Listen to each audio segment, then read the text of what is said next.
Welcome, everybody, to the Roundtable podcast for March 31st, 2017. I'm BaerTaffy, joined by Rockley Smile Northern Lion, and joining us, another honorable member of the Roundtable, it's Sinvicta. Welcome back, man. Hello, thanks for having me back. Good to be here again. As you could all clearly see, Mathis Games unfortunately could not join us today. A little busy down in Cali, enjoying the sun. What the heck is he doing? He was like What is he playing doing? DJ stuff. He's playing Master X Master, the new MOBA from NCSoft. I know he's got an important role. He is out there playing amongst the pros, so he's got to find his niche, right? He's got to find where he's useful. Yeah, he's got Dyrus there. He's got Force Strategy Gaming. I mean, what could go wrong? The legendary team, man.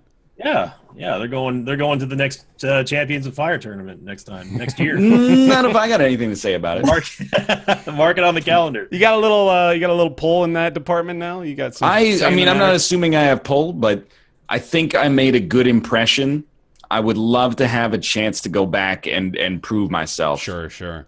I'm glad you by slipped not into rolling balloons in every single round that I played, if possible. I was going to say you slipped into esports athlete press interview mode there for a second. You're like, well, I mean, it was great to be here. Really enjoyed the competition. Hope we can be back next year and have a fiery, spirit-filled adventure yet again. Agreed. Yeah. We got a lot to talk about today. It's going to be a lot of fun. Hearthstone's Journey to Ungoro just announced for the April 6th release date. All 135 new cards being brought to the game have now been revealed. We'll talk a little bit about that.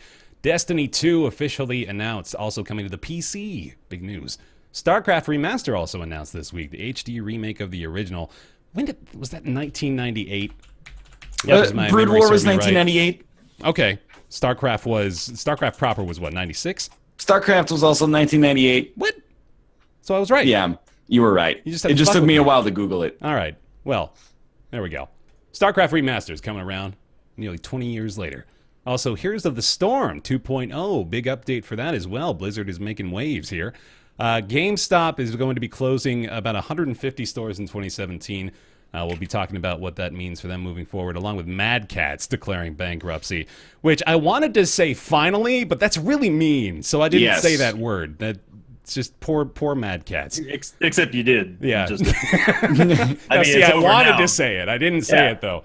Yeah. For Honor players are also a little upset. They're planning a day-long boycott. We'll talk about why. And then Darkest Dungeons, new DLC, The Crimson Court, just got a whole bunch of details released a few hours ago as well, so I want to note that, along with Meganoid and Snake Pass on the show today. Starting off, though, well, I do want to start off by saying me and Sin had a very enjoyable, nearly romantic time in PlayerUnknown's Battlegrounds, the ultimate combat life and death experience last night.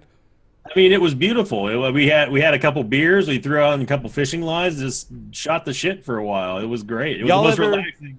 Y'all ever get that like ideal circle? You're already on the southern island, right? And then it just shows up. You got the entire river encompassed. You just got to grab a boat, float yourself on out there. You're good to go. We sat in silence for like 5 minutes. It was lovely. We were top 25. We were. It was great. Yeah. One time we got a boat, and then Austin jumped in the driver's seat, but he needed to heal or the gas was going to kill him. So we popped painkillers, and then we all got shot in the head, except for me and Mel. And then we got a boat each, and then we boat jousted. Nice. I haven't done that yet. It was a relatively good time. Boat jousted.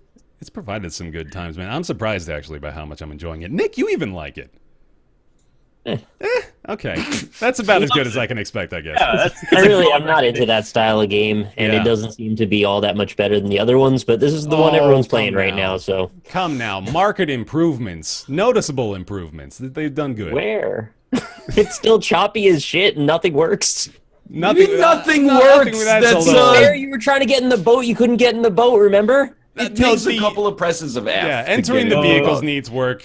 And excuse me, streamer, it's why they call it early access, okay? Okay, but you need to use some patience. Right. The melee is actually... Nothing works, I'm exaggerating.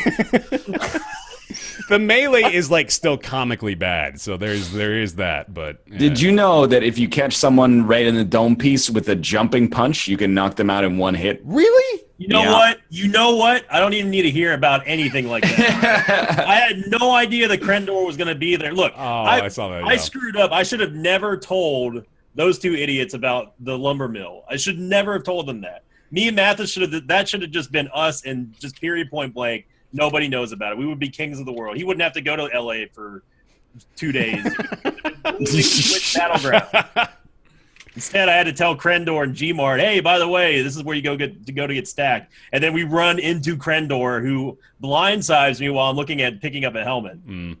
I'm trying to say is screw Krendor. Yeah, exactly. Definitely the message here, clear as crystal. Let's talk about Hearthstone for a little bit. Journey to Ungoro. I believe we've touched on this in a couple of episodes recently, but we've got a whole bunch of new information now. Coming around on April 6th. And this morning's live stream revealed the rest of the cards, I believe. The biggest change, of course, with the newest expansion is going to be those quest cards, which are totally insane. The most noteworthy one for me, the one that stands out the most at least, is the Warlock one. I think is the one where it creates a portal that just keeps spawning stuff. And like these cards are crazy. You get anything from the Priest one, which is it's like an 8/8 creature with a battle cry of set your hero's health to 40. Like there are some insane perks associated with these quest cards. Have you read about the quest cards yet? It's nuts, man. I haven't paid attention to Hearthstone in a couple months. So this is the new hotness here. So the quest cards, if you put a quest card in your deck, it automatically starts in your starting hand, and it costs 1. So you play it right out of the gate, and it shows up on your portrait for the entire game. So it's just something that you're trying to do. So I believe one of them, I think the Shaman one is something like play 9 Murlocs or something like that. So it's got pretty high expectations for you, but then the payoff is massive because if you do that Murloc one, you get some sort of, I think it's called Mega Fin. It's just some massive beefy Murloc with a whole bunch of benefits. So it's really cool. I think it's a really interesting new mechanic that they added in here. Could certainly make for some interesting deck compositions, although certainly some obvious ones too. I think once the quest is coming out, you're gonna know more or less what your opponent is doing. Yeah.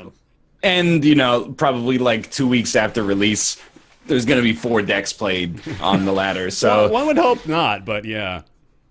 I think I just kind of fell out of favor, or I lost my Hearthstone fervor when the meta just became stale and you had to like self-police in order to have the most fun. You're like, well, I could play Pirate Warrior and win like 62% of my games up to a certain point, or I could like play cards that have some variety, but then my win rate's probably only going to be like, maybe under 50, and it's kind of like every game became exactly the same. The meta became particularly stale, I thought, after Mean Streets of Gadgetzan. I'm hoping that the quest thing may help to alleviate that issue a little bit. They also have a couple of new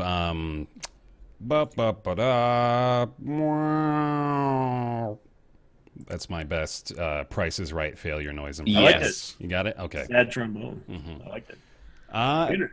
We interrupt this MXM tournament to bring you a podcast. Oh no.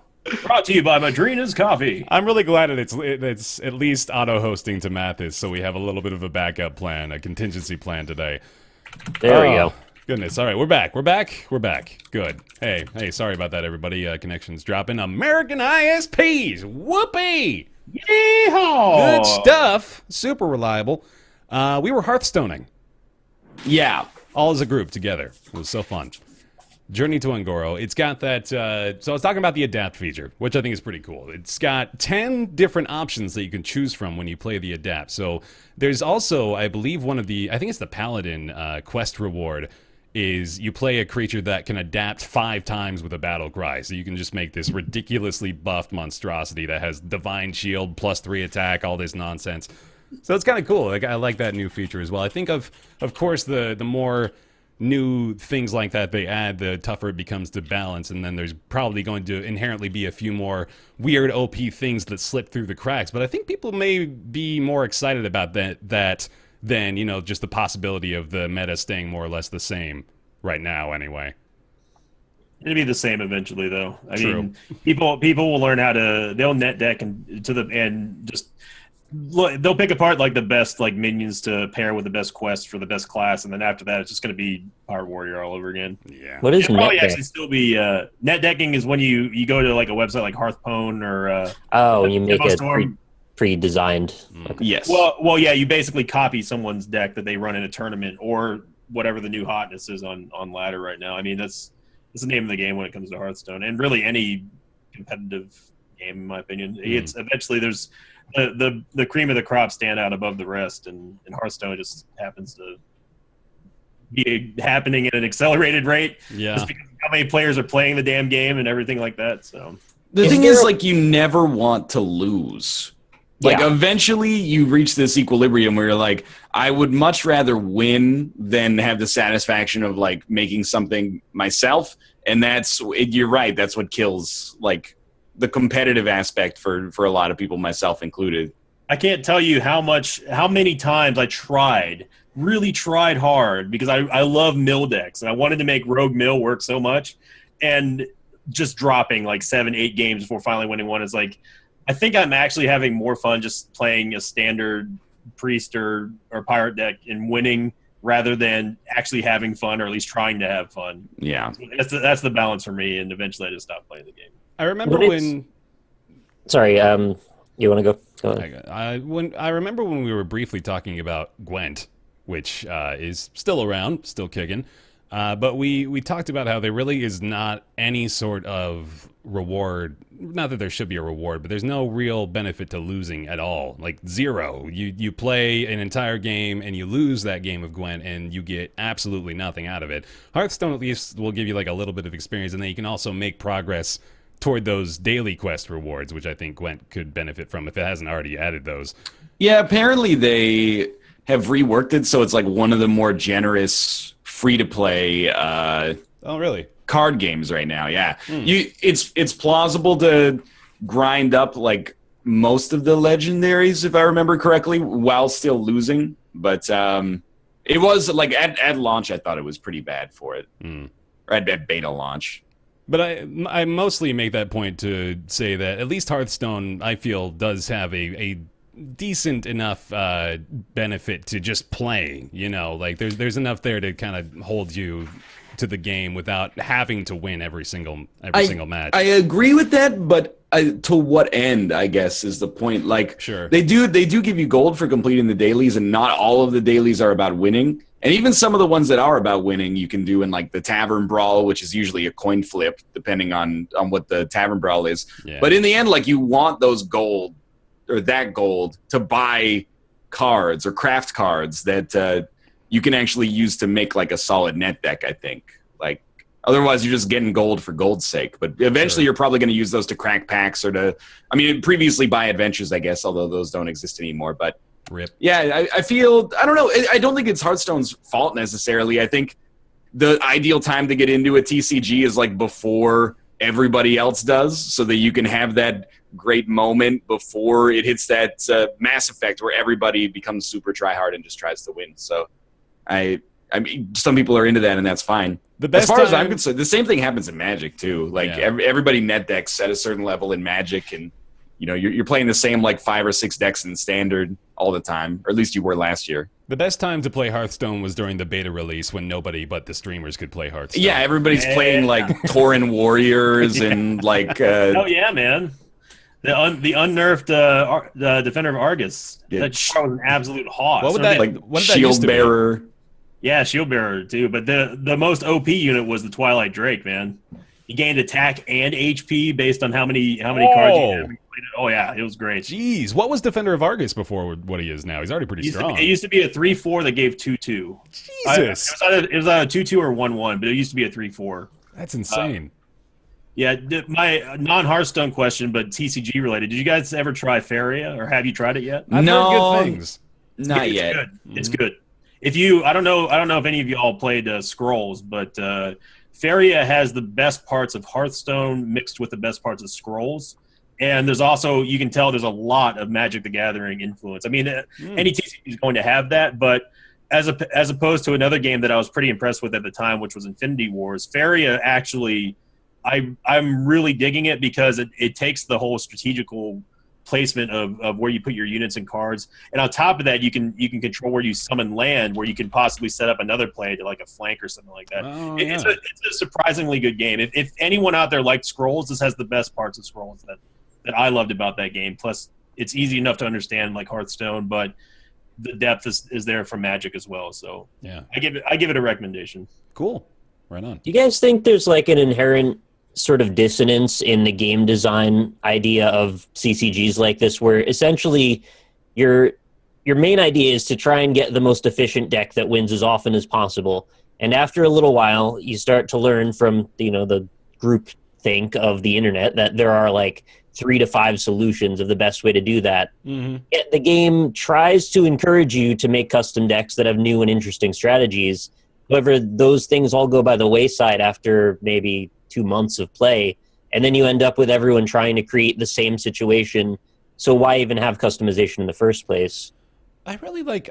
I feel this may just be wishful thinking on my part, but I just refuse to believe that there really is a solution. Like, they haven't tried everything, like, especially now with this expansion is going to add a whole different archetype to things. Like, I truly believe that there are just decks out there that people don't want to go through the trouble of putting together that could probably disrupt the meta if the incentive was there, Well, but the problem is, like, I agree to some extent, but because of the fact that there's usually like 3 or 4 decks that are at like some level of critical mass, if Pirate Warrior is like particularly annoying, you can build like an anti-Pirate Warrior deck, but then it's the luck of the draw. Like if you queue into like, Jade Druid or whatever is big right now that's not Pirate Warrior, it might just shit on it. So it's possible to like tech in order to like counterpick, but then you got to get extremely lucky with the things you actually queue into. What's really funny about that is that it makes this a really, really complicated version of Pokemon.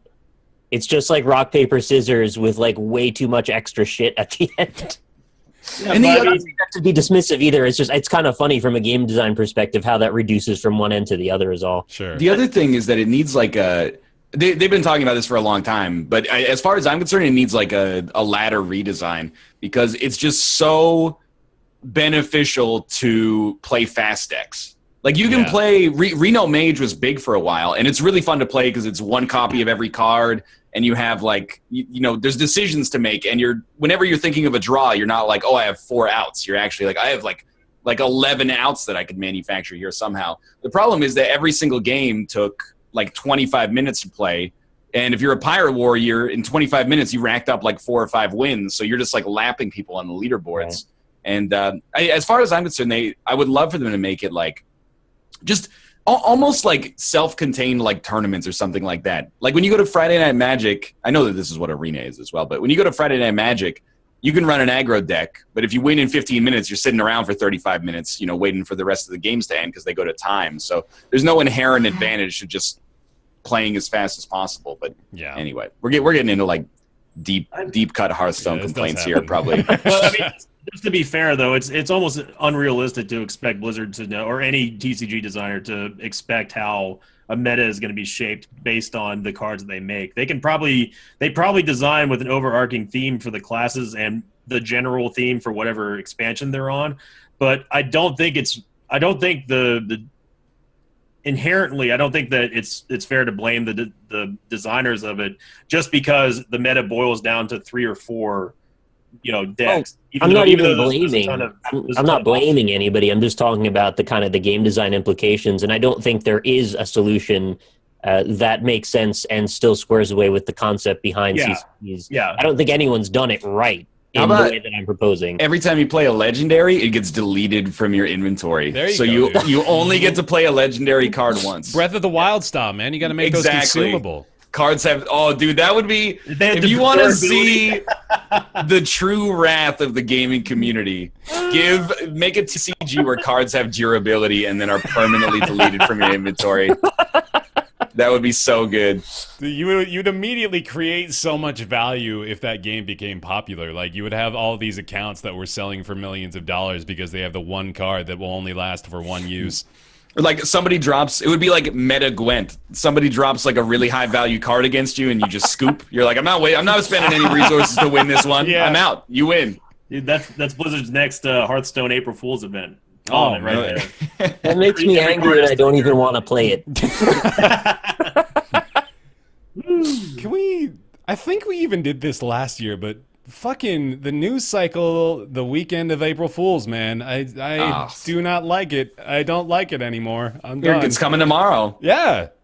Fucking, we had to deal. I saw one today that was NVIDIA's new AI auto control system that they're launching supposedly, which is just a flash drive that you plug in to play your game for you while you go get pizza from the door. Dude, I hate that April Fool's creep. Like, now we've got, because it's Friday, you have to, like, April Fool's is on Saturday, so if you run a business, you're like, gotta get that April Fool's post out today because I'm not gonna be in the office tomorrow. The window keeps fucking expanding, dude. It's like we have to be wary of it when it's March 26th or something. It's ridiculous. This is the internet equivalent of putting your Christmas decorations out in July. Yeah. Yeah. By the way, Well, I want to point that I don't out. want to politicize, but like we kind of have to be wary of this at all times of the year now.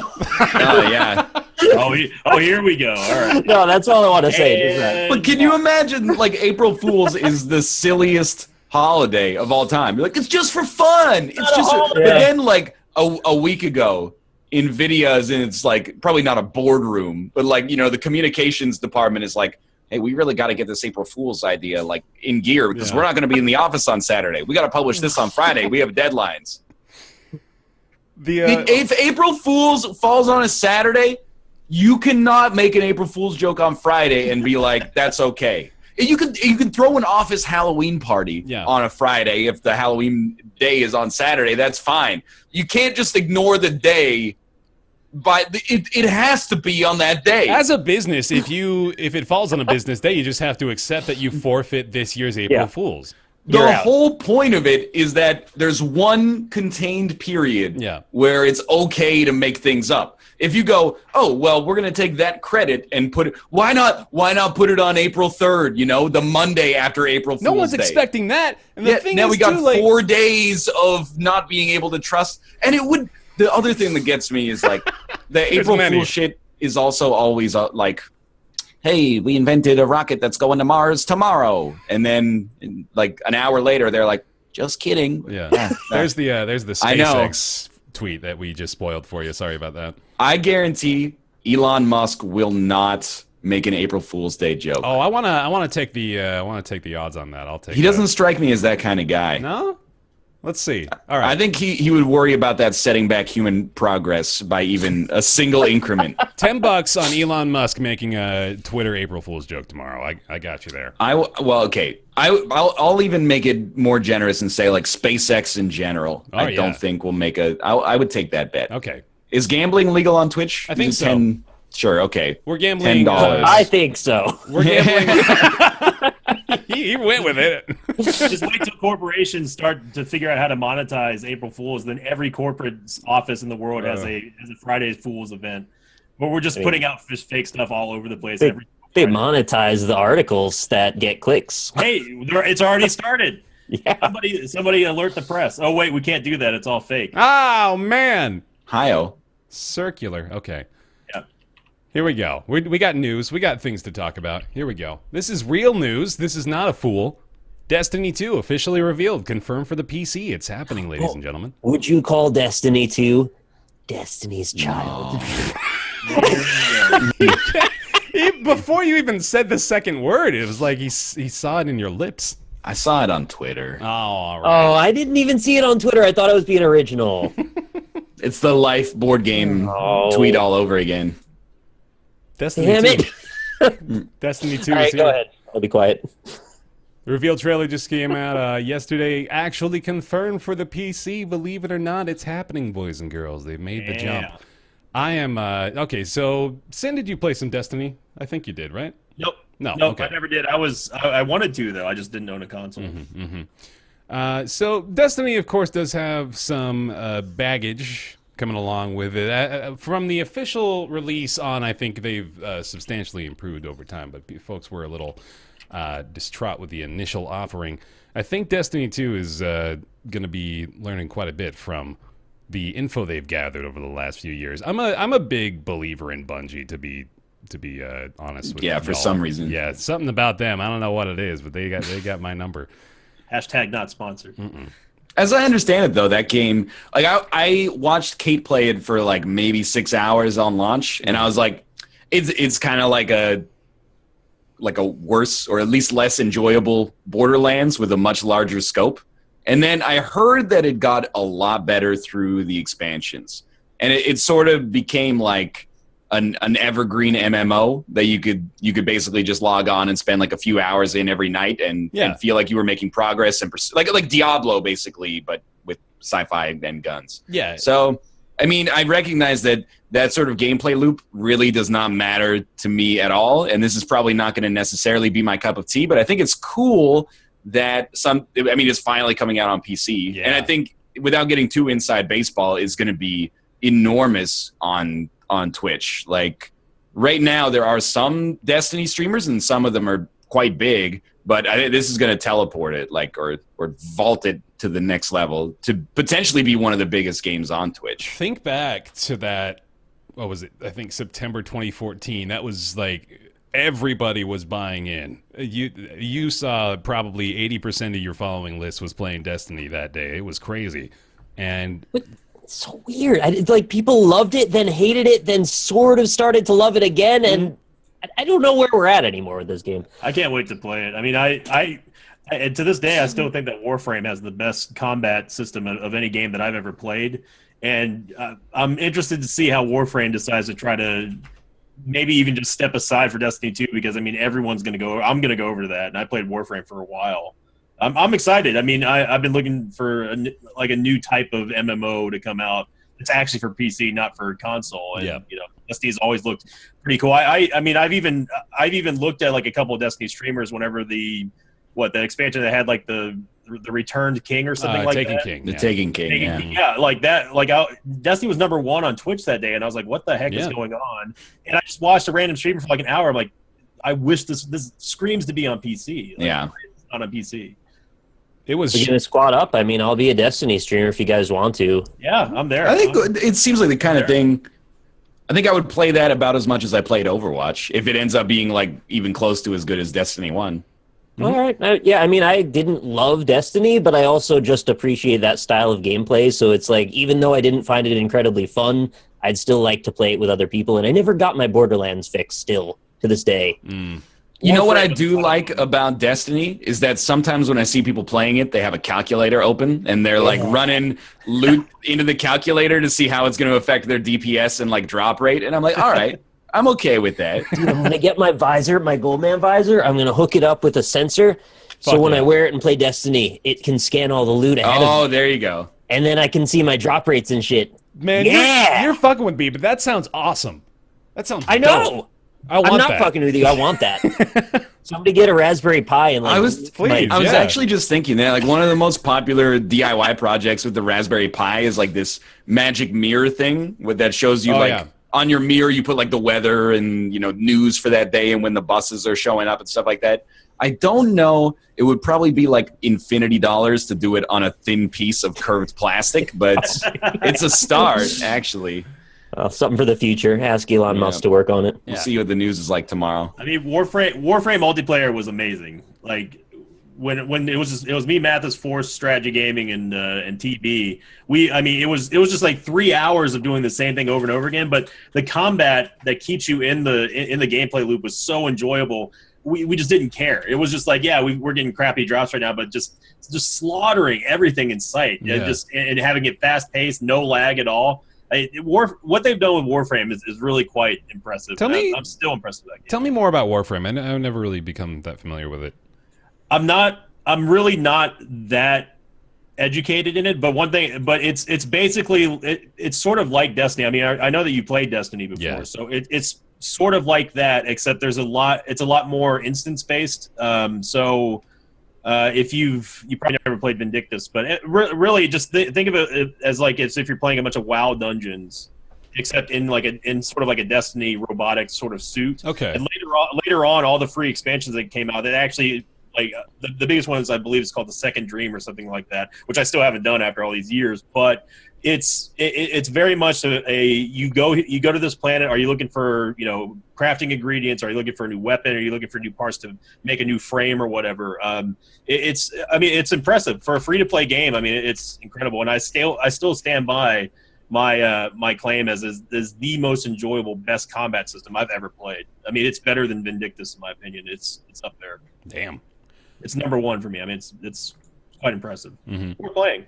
I think that's why I hated Diablo 3 at launch, because I played as the monk, and you're like, the loot is supposed to be the treadmill that keeps you in, but the actual gameplay was literally just clicking on a dude, and then your monk goes and just punches the shit out of him and has like a 10% chance to dodge any incoming strike, and then you get lifesteal on your attacks, and it's like, there's a dude, click on him. There's a dude, click on him. You would have liked the wizard better because you could shoot a laser out of you. That's pretty fun. I am into that. I was definitely into Destiny for a little while there. I didn't play it on launch, weirdly enough. I actually waited a little while. I think it was maybe even like a year beyond launch until I picked it up, which might have benefited me. Maybe that was a better time to hop in. So I played it on launch. I feel like a sucker now. Mr. Rockley Smile over there playing Destiny on launch and buying the Oculus Rift. Staying ahead of the consumer curve, right? I make all the good decisions, don't I? You should just do the opposite of whatever I do. You'll have a better time. Yeah, I'm absolutely going to play this. I'm looking forward to it. I'm all over it. Roundtable plays Destiny 2, coming to a Twitch stream near you. Let's just not do the podcast anymore. Let's just play Destiny. It's that good. We already know it's that good. I have PS4 now, so I can actually play it if I really wanted to. Did they announce a date for Destiny 2? We got September 8th. September 8th, yeah. That's pretty soon. Yeah. It's like almost like half a year, but yeah. Yo, but like, I mean, it's soon for a like $1 billion project. You really just... It's like building a bridge in like a year. It's fast-ish. 6 months. I hadn't heard anything about Destiny 2 basically until 2 days ago. Watch out for that heat death of the universe. I'm just saying 6 months is a short time span, man. 2 days ago. We knew about Destiny 2 for months. It was just until they decided that they wanted to announce it existed that it was confirmed. Call me when it's out on PC. Yeah, that's right. Do we know if there's like new classes or the classes got any better in Destiny? What we do know for sure is that none of the weapons or gear are going to carry over, but your characters can. So the classes from the previous game, I assume, are going to be transferring over, and then there may be new classes. I'm not 100% sure, but we'll see. Yeah, I don't want them to transfer over because I don't have anything worth talking about on the original one. Yeah, I don't like a level 20. I wonder if they're going to get Peter Dinklage to do whatever the. No, they kicked him out of the original. Yeah, dude, he wasn't good. He wasn't gotten it. I thought that they sent it back for him to do a better reading of everything. I didn't know that they actually removed him. I have no idea. That's what I heard. It's okay, man. Yeah, We're gonna get you. I'm sorry. Just take everything. I don't want it. You can keep it. What I do know is that they are doubling down on Nathan Fillion for this run, at least based on the trailers. They are really enjoying his Cade 6 performance, and so am I. So I'm fine with more of that. He's hilarious. But yeah, that's more or less what we've got so far. No gear or weapon carryover. September 8th release date coming out on PS4, Xbox One, and PC. Chat's like, get him. That's the only reason we do this show, is just for those gotcha moments, man, so we can quote people later. Yeah. Okay. It's like Krendor we were talking about his one-hit. Don't even. I want to say, man, like, real quick, jump back on the Battlegrounds train. I am really impressed by how many little tiny things like that I continue to find. Like, I really didn't think they would be all about the nuance, but just, like the lean, for example, I didn't realize was in the game for quite some time. There's actually quite a bit of complexity to the combat. Nuance might be a bit of a stretch, but I'm allowed to use the word without it being pretentious. Come on now. Well, I'm not saying it's pretentious, but most of the game is like somebody walks in and shoots you in the chest with a shotgun. Most of the game is not that. Most of the game is waiting for that to happen. Yeah, that's true. Most of the game is laying down and abusing third person to see through the window. All right, Nick. Simulator. All right, Nick. Hey, man. We got another topic for you. StarCraft Remastered. Does that excite you? More than the other one, I guess. Yeah. All right. That's good. StarCraft Remastered coming this summer. Blizzard is revamping it, baby. Sin, will you take this one away? Yeah, so Blizzard just announced that they're going to be redoing all the textures and the character models to be up to, I believe, 4K Ultra HD resolution, whatever the new buzzword is for that. They're redoing some of the audio mastering and the music as well, so it's going to be compatible for widescreens. the most important thing that I think is really awesome is that they're actually integrating it with Battle.net 3.0 now, or whatever it is. So it's Blizzard now. they Excuse just me, call that it would be Blizzard. that's the Blizzard app. it'll what that always be is. the BNet app. But anyway, Yeah. but they're actually going to be including that in the BNet app family, to where it's going to be you can cross communicate, you can set up matches, you can set up tournaments, that sort of thing as well, which is really, really cool. I mean, as an old school StarCraft fan, like that, I was not expecting to do this. And if they eventually did an HD remaster, I would have expected it to be almost like a remake. Like they went through and used StarCraft 2 assets, not in like an arcade mod type way, but actually redid the entire campaign, which someone actually has tried to do, by the way. Oh, really? Someone on the Blizzard Arcade, someone's trying to remake, I believe, the original StarCraft campaign, a faithful one-to-one recreation of it for a free-to-play Blizzard game. But I mean, is Blizzard going to slam down the copyright strike on them as soon as they put that up, or? No, they won't tear it. Someone has a Diablo remake inside of the StarCraft arcade that you can play for free. It's just really good. But I think this is going to be great, because StarCraft 2 has really been stagnating since Heart of the Swarm. It came back though recently, especially thanks to TB. If I can give him a plug, because of what he's been doing with all of his tournaments, that sort of thing. So I think the future's looking bright for StarCraft, and I can't wait to watch people start streaming and actually playing the original StarCraft on Twitch, because now that it's going to be upgraded from the inside out, I mean, we're back to the glory days, and I'm excited. Yeah, man. And let me kind of throw this little tidbit into the mix here too. I was just thinking about back in 1998, man. What were y'all playing back in 1998? Do you remember? Quake? Sounds about right. StarCraft for me. Yeah, that makes sense. Mm-hmm. And Diablo. Crash Team Racing. Good stuff. Yeah, Diablo 2. Mm-hmm. I was Crash Team Racing came out in 1999. I was 8 years old or 9 years old at this point. What was I Diablo 2 out playing? yet? I was probably playing Crash Bandicoot, actually. That sounds right. Yeah. Lord of Destruction wasn't out, but I believe that the original Diablo 2 was out. Oh, no, it's 2000. No, I wasn't playing Diablo 2. Crash Bandicoot, the original, that came out. More like Trash Bandicoot. Oh, goodness. Wow. I don't really believe Goodness. that. I just like that it rhymes. Oh, yeah. I was definitely 3 games into the Crash Bandicoot series in 98. That was when Warped came out. I was all about that. And then it was CTR. That's right. You know what CTR meant to me for a while was choose the right. That's what I learned. I don't know what that means. So it's a Mormon thing. Where my Mormons at? That's going to get a big shout, I'm sure. All right. Get him! Get him! All right. Yeah, StarCraft Remastered. That's exciting.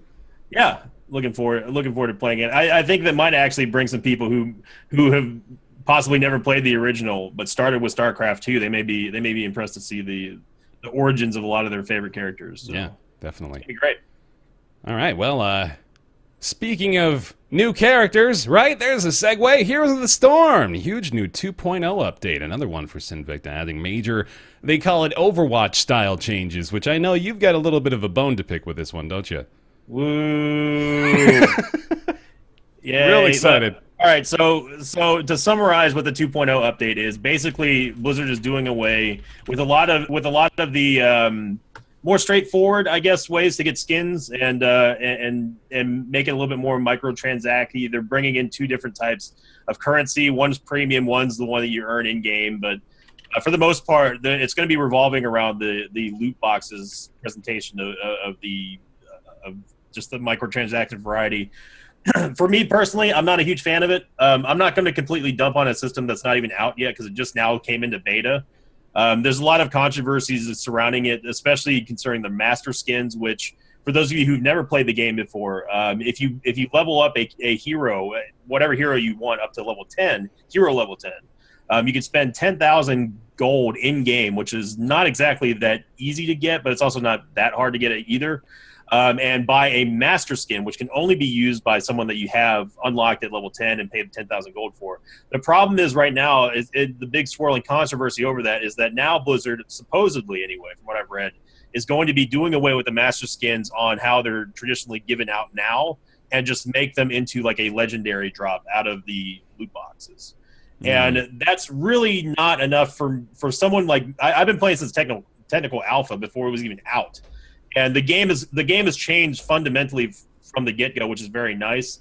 The thing that would keep me wanting to play this more and more often is if Blizzard, what everyone was hoping for was going to be if Blizzard implemented like a Dota 2 style or Team Fortress 2 style type of loot, where it's like every character has like a slot, like a helmet, they've got a shoulder pads, chest piece, whatever, and then you just get incremental upgrades from just simply playing the game without having to purchase loot boxes. If you want to purchase loot boxes, you can. That's fine with me, but I don't know. Like I don't get excited for skin revamps or skin recolors, that sort of thing. It's not enough for me to be like, yeah, man, I can't wait to play Heroes. Sure, yeah. So, and another point I'll bring up, which is sort of Hearthstone related, but what Hearthstone does right and Overwatch and probably Heroes of the Storm will not do right, is I don't like being limited by RNG to try to get what I want for like a skin or a weapon or anything.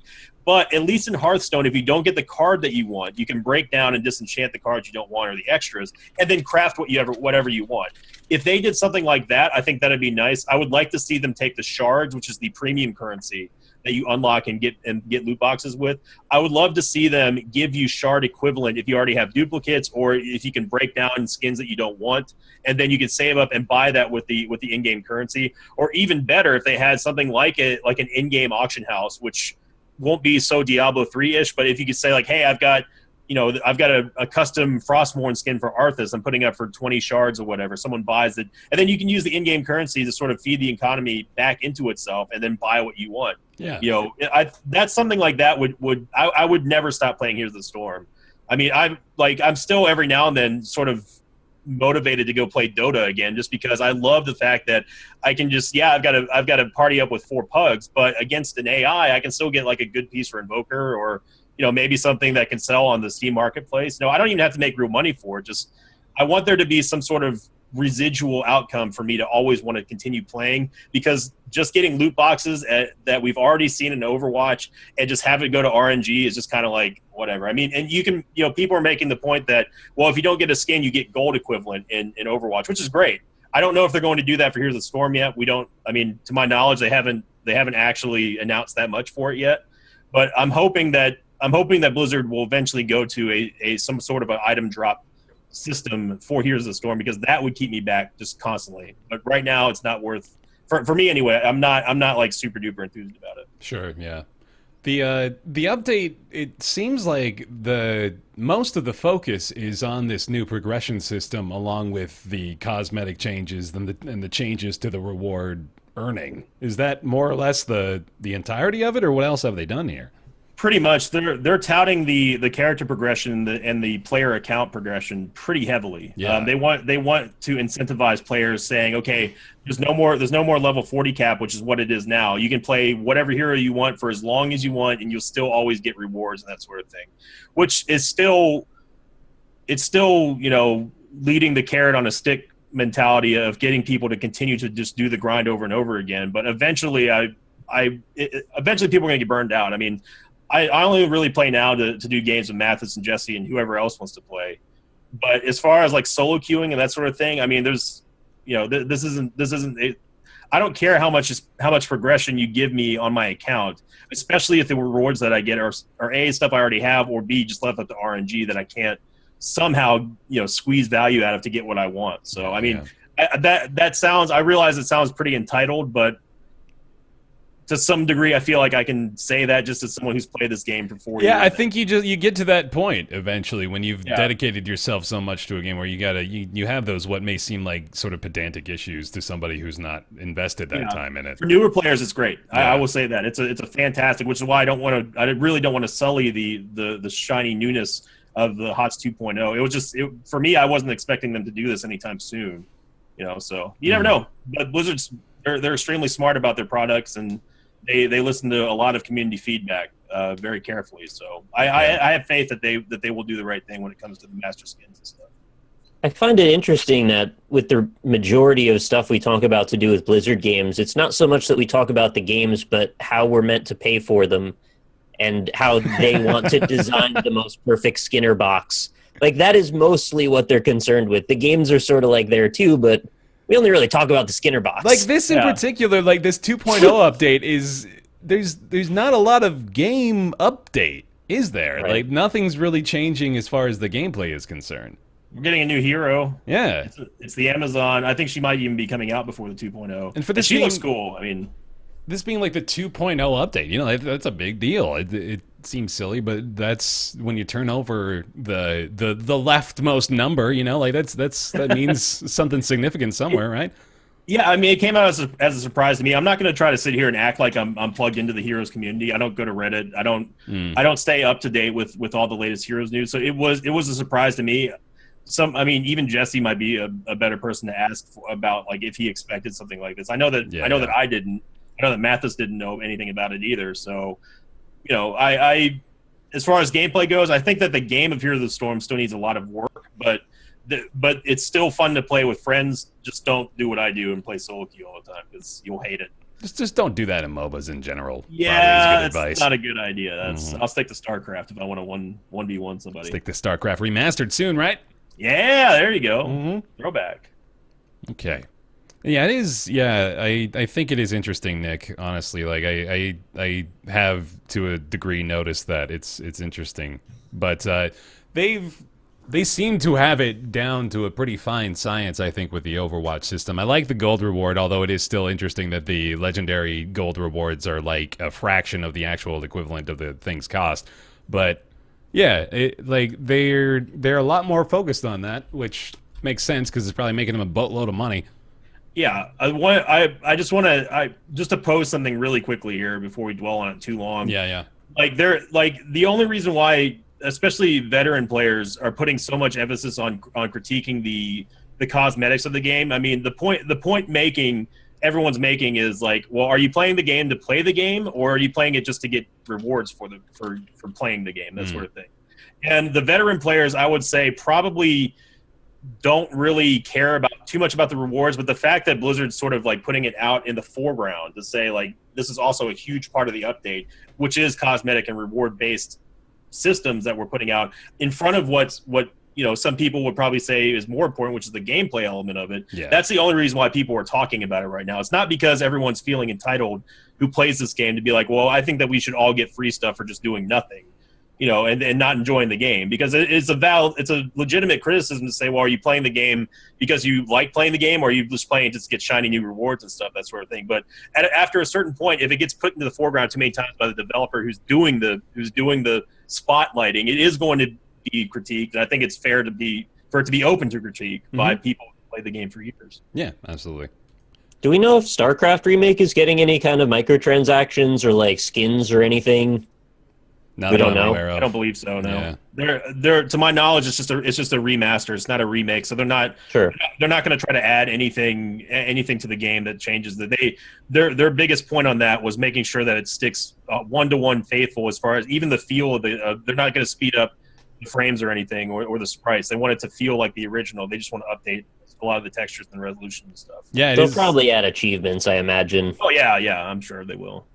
It is interesting looking at the, they've got that before and after slider over there on the actual StarCraft website, and you can see, like, it does, you know, they've HD remastered it, but like you said, like the frames and the animations still look very similar to the 98 versions, which is really interesting. It's still very 98. Yeah. It's just being upgraded for a 16:9 ratio. So Yeah. I'm looking forward to it. It's going to be a lot of fun to stream. All right, cool. That's Heroes of the Storm 2.0. GameStop is closing 150 stores in 2017. While that does only represent about 2 or 3% of the retail giant's overall amount of locations, which I believe is somewhere north of 7,500, that is still quite a few stores being closed down. Looks like their hardware sales have dropped about 30%, and software sales have dropped about 20% this year.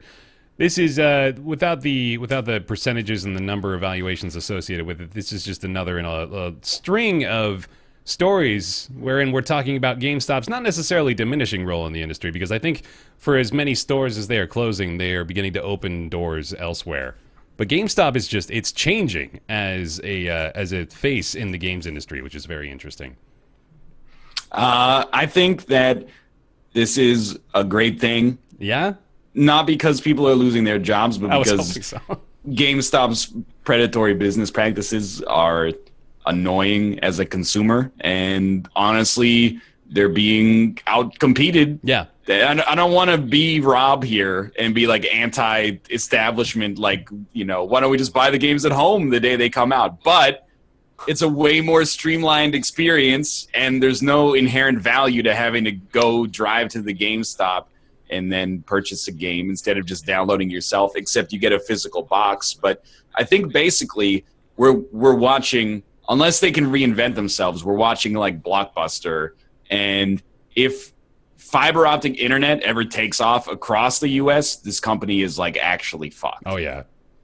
I Unquestionably. knew back in 2010 when I left there, I knew that they knew that this was coming, and they could already tell that this was a shift they needed to get out ahead of. Because once we started printing out like pay for DLC codes on receipts, so people had to come to the store to buy DLC, I was like, come on now, you all know this is stupid. Yeah. And they had to know that was stupid. So, you know, they've gotten into publishing. They've tried to move in other directions. I imagine they know this is going to come crashing down in the next 2 or 3 years if they don't make big moves. I mean, their system's fairly been archaic for a while now. So, you know, as Ryan said, it's sad that if people are, you know, losing their jobs and stuff, but I feel like it wasn't going to be sustainable, you know, as technology gets better and more digital content gets easier to download for a consumer side. It really does remove why go to the store? Or I could save the gas and the miles on my car. You know, I can just sit here and actually the trade-ins largely. Right. Like, yeah. necessarily trade in your digital copies, which is a whole other discussion, obviously, but that is largely what keeps them afloat at this point is the margin off used game and hardware sales. And they went into sort of experimenting with the idea of almost becoming like an electronics pawn shop. Yeah. For a while, they were taking cell phones and tablets and things. I don't know how that worked out for them. Well, no, this was, what am I thinking of? I remember when Blockbuster actually had the third-party retailer that was attached to some of their stores for a little while. You remember that place? I don't remember what it was called, but they sold all the peripherals and all the hardware and shit like that for consoles and games and things. And, yeah, like, it's weird to think that GameStop was competing with places like that for a while. You know, like they were competing with other brick and mortars, and now there's not really anybody that's in the retail space competing with them still, but they have competition that is devouring them in most respects. And the trade-ins are still just shitty, too. So if they don't try to improve that or make it at least a little bit more incentivizing for people, it's still just... They built the whole freaking industry for them around those margins being shitty. Yeah. Around their margins being good versus the consumer getting a shitty one. Go ahead. I was just going to say, I got an email a week after I picked up my brand new PS4. It's saying, hey, you could trade that PS4 in for $100 and get these brand new games for your new Xbox One or whatever. For full price. Yeah. Yeah, I was like, you know, they offered $15 for Monster Hunter Generations when like a couple of days after I bought it. I'm like, are you kidding? This game just came out. Like, I'm not going to trade it in, especially for that little money. I mean, if I buy something, I'm just going to hold on to it. I'm one of those weird people. Like, I guess as a pack rat that, you know, if I bought like, you know, something that's somewhat semi-permanent, like, you know, an old Game Boy or whatever, like, I'm not going to sell it to anybody. I still have my old Game Boy, you know, like. Just trading it in, especially for a minimal amount of value to get back to it, is like, it's amazing it went on this long. But I guess, as Nick said, you know, kudos to them because they actually did curate the market to. Well, it's kudos, but also the opposite because they curated the market by showing from the beginning they were going to be incredibly aggressive. And what that's resulted in is them scaling based on the amount of income they've made from those aggressive purchases and resales. Yeah. And in turn, that is now costing them on the back end because they've got such a large reach over the market, but they can't sustain it because people are losing interest. That sort of thinking requires that thinking to go on for years and years into the future. And it just, if it changes, the whole system kind of crumbles. Right. It also feels like there's nothing they can do except for like their little micro publishing venture. Yeah. But what can they do to keep up with PC gaming when nobody cares about buying boxed PC games unless it's like a rare collector's edition and your Mathis, right? Like, yeah, exactly. I feel like PC gaming cuts into used gaming as well because there's no real reason to go and be like, okay, I'm going to pay $40 for this game that came out 6 months ago when you could just wait and get it on Steam for that price or cheaper. And you don't have to worry about A, going to the store, or B, the chance that somebody's messed with the disc, or, there's just an inherent sort of mild level of risk that comes with that with Steam you don't, especially considering you can just get a refund in 2 hours if you don't like it. Yeah, I was just going to say, I mean, what brick and mortar store can compete with you picking up a game, taking it home, and then everyone knows how much a pain in the ass it is to try to return a game that you bought, especially a PC game back in the day, It's like, well, I still have 2 hours or 14 days to play this game. If I hate it, I'll just see you later. Yeah. Well, did you guys have HMV in the U.S.? No. I haven't seen Okay, it. so HMV is like I think it was a British CD selling chain or a music selling chain. And I kind of see GameStop, not that I'm like an industry insider or something, or, You're not? I know, right? Or like, and I'm not making a prediction necessarily, but I kind of see them doing the same thing that like HMV did, where after digital distribution for music, and I guess in particular piracy became huge, they're like, well, nobody's buying CDs anymore, so we're going to start selling like video games. Nobody was buying the video games. They started selling like shirts. They became like a weird sort of hot topic where you'd go and get like, I love White Russian shirt with the Big Lebowski dude on the shirt or something like that. And it just like, they're like reinvented themselves like 5 times over the course of 8 years. And then they're like, we're done. Like we're out. Now they're just having like liquidation sales. And I sort of feel like GameStop is sort of moving in that direction. Whenever I go there, I'm like, it's like 75 to 80% games now, and then like 10% peripherals and 10% like random knickknacks and stuff like that related to video game culture. Yeah. It's funny Sorry, go ahead. It's funny that you mentioned Hot Topic, because I'm going down the grapevine of GameStop and their parent or their subsidiaries, because they have quite a few. It surprised me. Also, hilariously enough, their headquarters are in Grapevine, Texas. So there we go. I actually managed to work something. I was thinking when I was pretty much about to leave the group, the company, that I was like, all right, so they're either going to go in one of 2 directions. They're either going to double down on scaling up as far as possible, or they're going to realize that this isn't a future for them and take it down way low scale, cut about half or 3/4 of their stores, and become like a little hobby shop, essentially, where the real emphasis is on having employees with expertise and hopefully a small but well-curated bunch of items to sell. Yeah. And like I honestly think that would have kept them in the game way longer in the long run, because even if game sales and retail boxes and specific things like that stop being in demand, there's still going to be a small demand for that kind of thing, niche specific specialty products, and the people that know about those products and can acquire them for you if you're looking for that. So not having a huge mega massive corporate architecture to have to maintain, I think would have gone a lot better for them as we approach this point. I would give them less than 5 years at this point, really.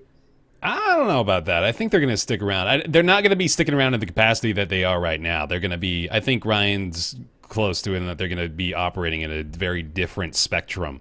Like, just, I was going down this rabbit hole a bit, just like looking at the subsidiaries they have. Do you know they own Cricket Wireless? Like, that's an interesting one.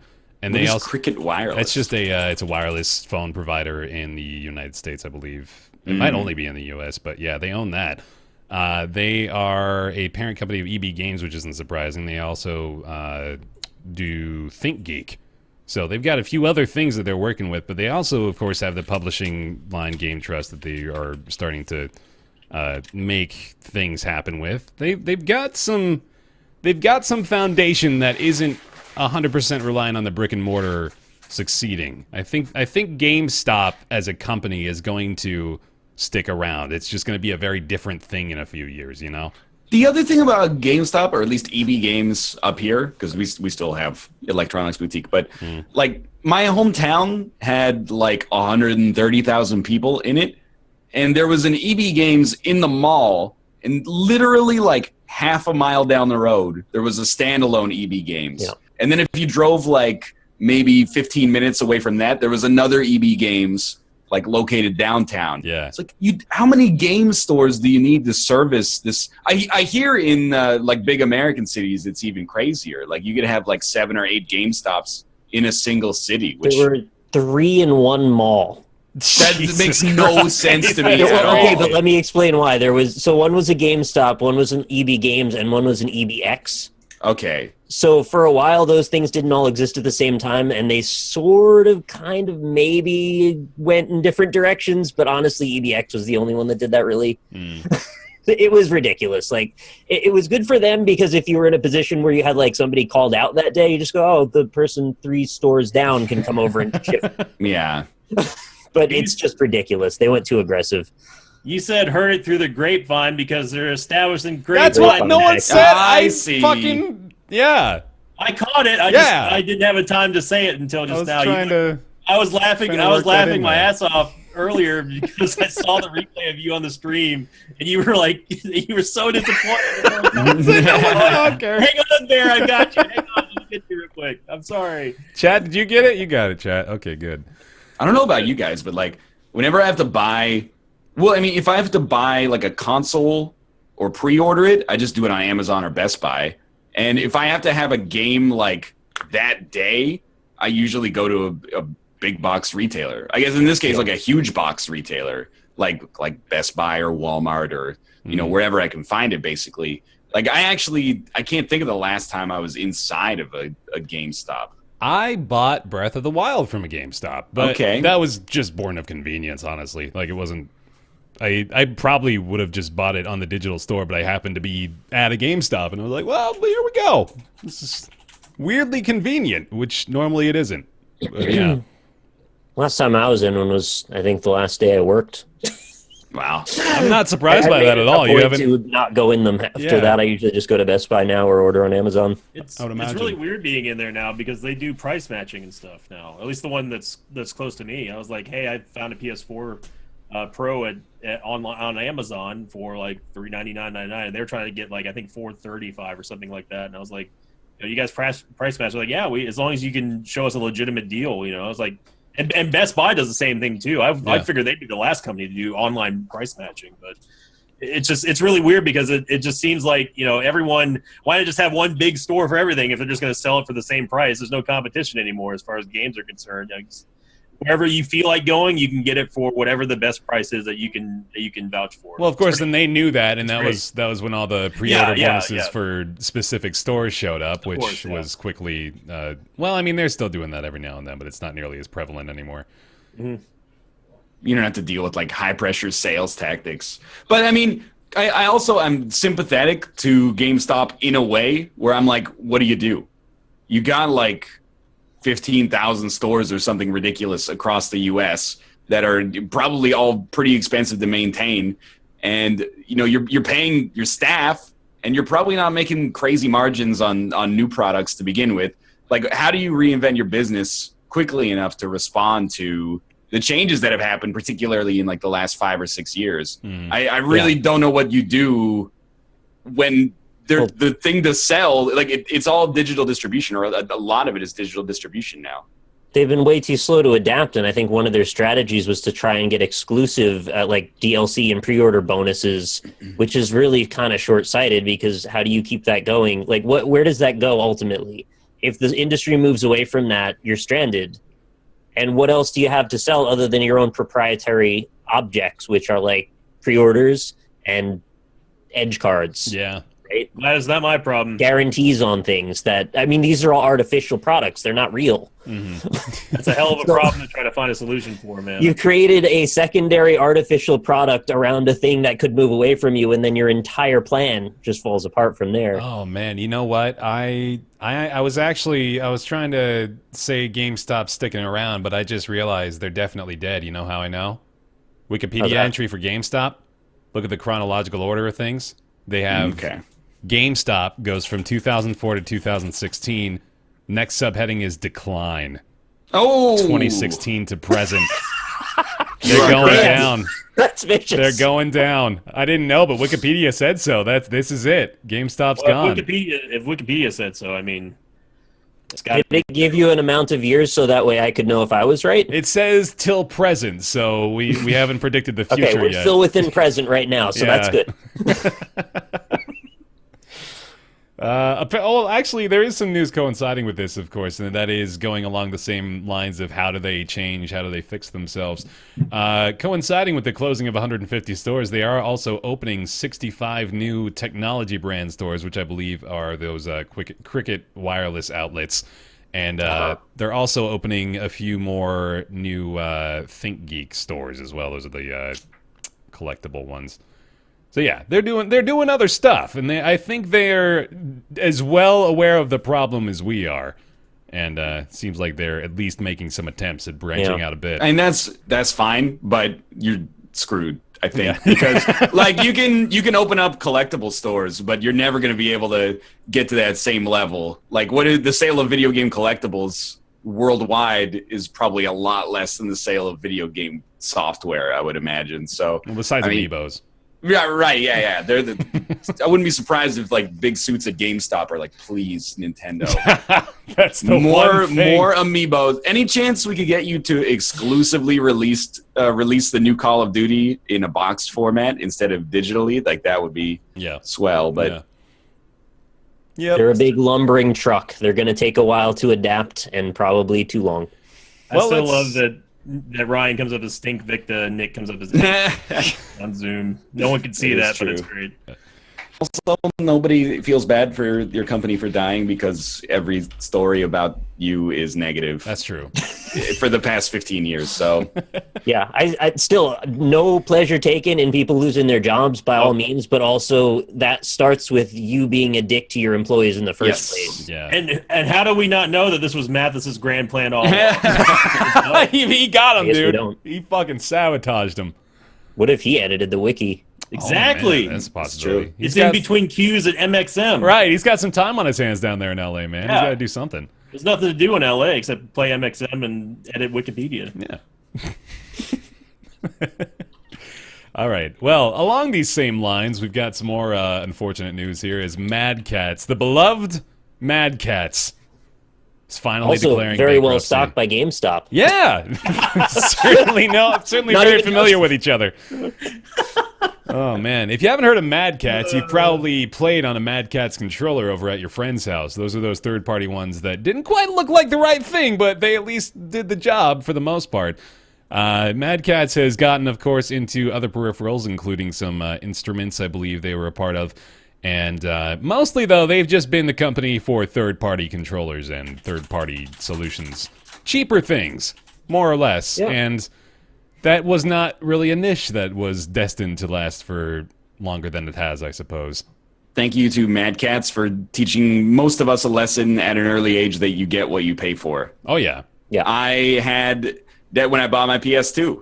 DualShocks were like $50, and I got a Mad Katz controller for $29.29. Fuck or yeah, dude. $29.99. Sorry, that I just linked in chat. I can just looking at it, I can remember it. Like the smell of the analog sticks was like it was straight out of like a varnish factory every day until I threw it in the trash. And had this, on top. It didn't have goop, but it was like they had melted a garbage bag on top of the analog stick or something like that. It got kind of like a little sticky from all the sweat. Yes. In a way that was really uncomfortable to use. I wonder what they used for the vibration in the DualShock then. I'm looking at this and I'm remembering so much about it because like every Mad Katz controller had something like this. You're like, well, it's not just a DualShock. Like, look at that. It's got that analog to digital dynamic switch button. What does that even mean? Like the macro button, I don't think I ever used, but it was definitely like every single one of these was like the Player 2 controller that had like, oh yeah, like you get that one. The R1 button doesn't really work. Like sometimes it gets stuck, or the analog stick is misaligned, so you always turn a little bit to the left. It's the one you give your sister like to play Bond with. It's like, yeah, that one has all the Kirby stickers on it and stuff. You can have that one. The left stick doesn't work, but I won't. I also like. I don't think this was Mad Katz. It might have been like Hori or something like that. But the PlayStation 2 memory cards were like $40 or something. And from Toys R Us, I was like, "There's one that's $20." But in order to get it to work, before you booted up the console, you had to put this little mini disc in the disc slot with the memory card plugged in, and then you would pick from the memory card like the game you wanted to play, and then while it was spinning, you would open it up. Oh, this is maybe PS1 actually. You'd open up the disc tray and put in the actual piece Yeah. of software you Yeah. wanted to I play, remember and that. then Mhm. it would go. And I was like, yeah, it was some sketchy stuff, but Creative though. They went out of the box. absolutely true. But like, this was the lesson that it taught me. Like, just save up your allowance for another couple of weeks and buy the first party thing, because this is pretty bad. That's the equivalent of that one converter that you had to use for SNES to play like those the non-official non-officially licensed Nintendo games, where like you had to put something in first and then put the game on top of it. Right. In certain situations, you had to put that converter, a game on top of that worked, and then another game on top of that. So you can actually play the You game. want to talk about the Tower of Power? Yeah. Motherfucker. Yeah. Sega Genesis. Oh, Go dude. back with me. There you go. Sega CD, Sega Genesis, 32X, Game 32X Genie, CD. Sonic and Knuckles, Sonic 3. Sonic and Knuckles was my shit, yo. I had no problem putting cartridges into cartridges for that. That was the We shit. in it now. This podcast is officially lit now. Let's get it going, fam. I knew I did it properly when it would no longer fit in the area that I had my Genesis in anymore. Like I couldn't fit any more games He on just top of kept that fucking stacking shit on that thing, man. It just never stopped. There was the online thing for Sega Genesis. I want to say like something live. Play. I don't remember. No, I don't know what it. I almost said Play Live, which is the St. Jude thing. Yeah. That's not the same. Exactly. Somebody the will same. remember. Exactly the same. But that's another cartridge you could stack into the Tower of Power. You know, speaking of Sonic and Knuckles, actually, that does remind me. I don't think this was a Mad Catz controller, but I remember one of the best controllers I ever had, which was on the Sega Genesis. It was this fight stick looking thing, but it only had the Sega Genesis buttons on it, so it was just, the top three and the bottom three, and then you could increase with knobs with potentiometers on the top of the controller. That's the actual term, believe it or not. You could turn those knobs, and then you could increase the turbo speed at which the controller automatically put in those inputs. So if you're playing Sonic, you just turn up the turbo, and then you hold down the button, and then Sonic goes down and goes into super spin mode super quick. You don't have to worry about mashing the button anymore, man. That's cheating, Bear. No way! That's just Can't do convenience. that. Nah, dude. See, if I was using that online, that'd be cheating. That's why they don't make those anymore, though, I'm sure. Ryan has a feather duster to the right of him. It's real cute. I believe that You was got a Tomo. problem? I'm just waiting for Tomo to lay down so I can pick him up and show him off. AVGN did a great analogy when he did the Sega 32X review and stuff. He says, look at it, because he had everything like hooked up to it. He's like, look at it. It looks like it's on life support. Oh, yeah, I remember that. Yeah. He says someone needs to pull the plug, and then he shoots it with an arrow. It's like, where did James even get like A, a bow, and B, how do you learn how to shoot a bow? He had like the glove and everything. It's like, Yeah, shooting a bow's hard, dude. You ever done that? yeah, That I know. shit's tough. Yeah.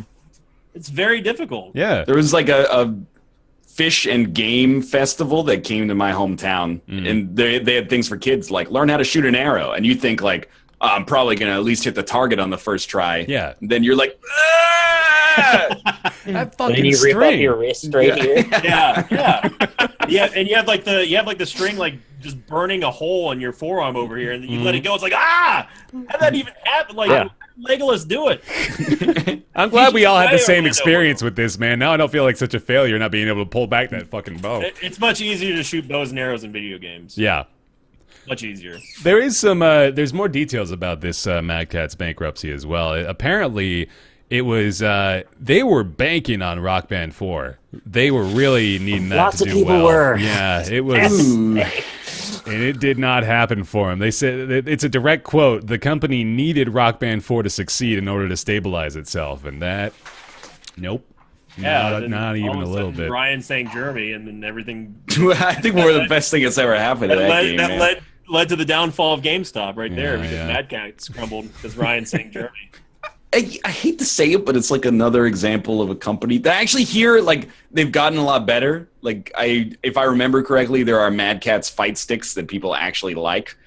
But like, you got ill will with the consumers, because everybody who buys or who bought a Mad Catz product from like 2000 to 2008 was like, you tricked me.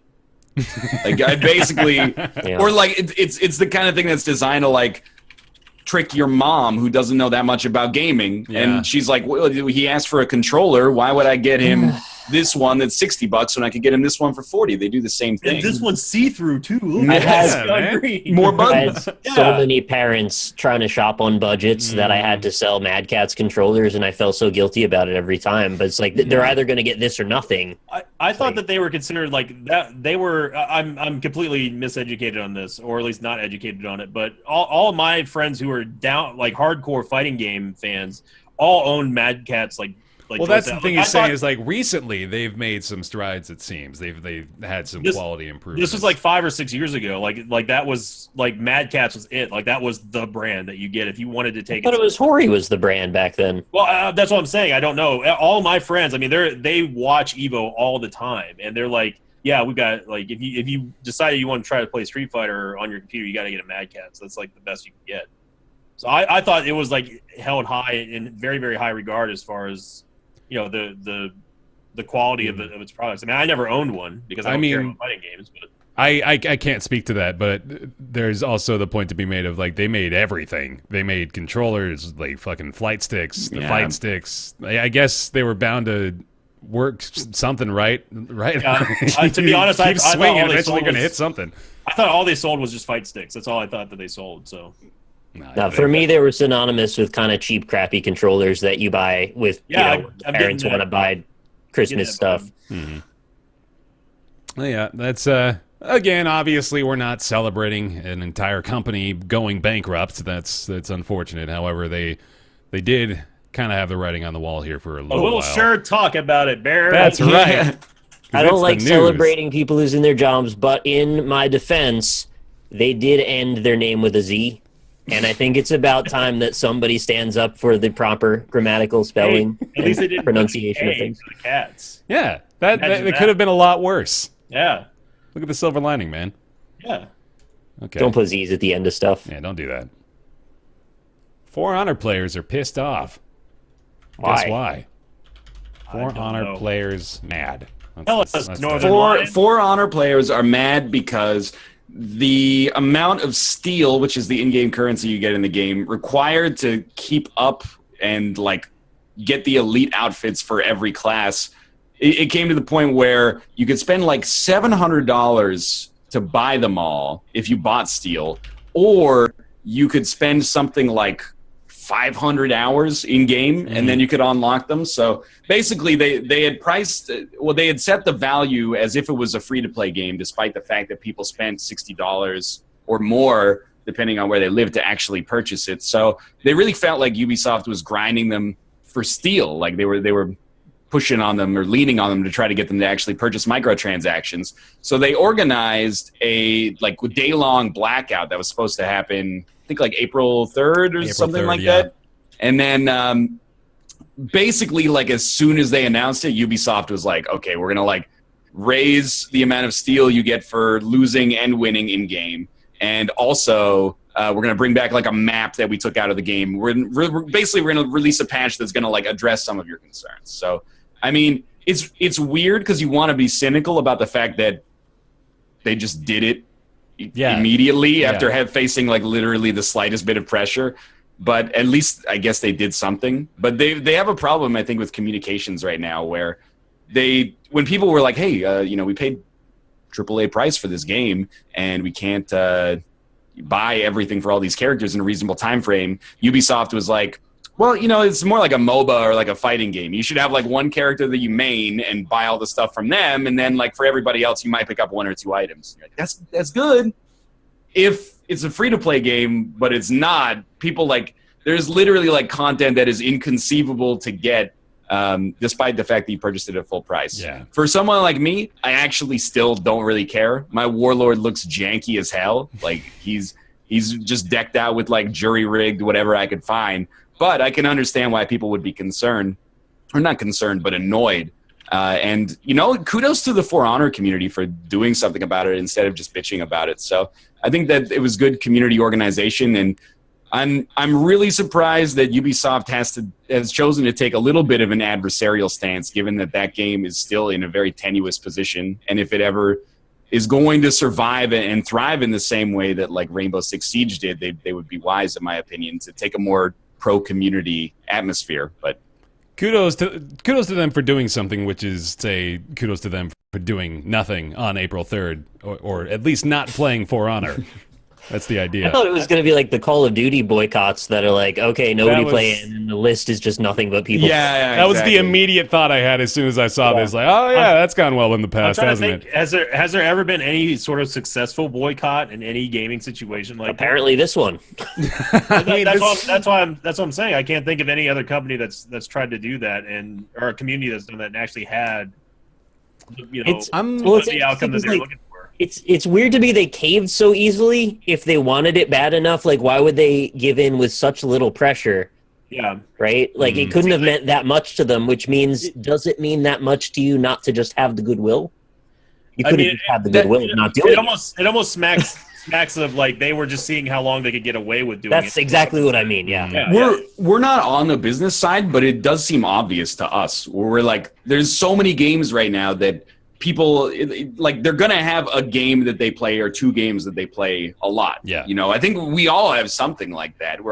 Most of us are playing Battlegrounds right now, or Bear plays a bunch of Rocket League. There's some for a company to really like, for you to feel confident putting 50, 100, 500 hours into a game, you kind of want the publisher to meet you halfway and be like, here's what we're going to do to grow a good ecosystem for the game. We're going to have like content delivered at these intervals. And, you want to be, you can never give too much to your community, I guess. And if they still want For Honor to be played in a year, the way that Rainbow Six Siege has been, like it would be wise for them to loosen the purse strings a little bit instead of trying to like milk everybody that they have for microtransactions. It's not just the microtransactions, right? There's other issues that they are dealing with. I mean, I know I've heard quite a bit about, of course, Uplay. The matchmaking is still a little inconsistent. There's a lot of disconnects, stuff like that. So obviously they want that to be fixed as well, and I'm sure Uplay, Ubisoft are aware of it, but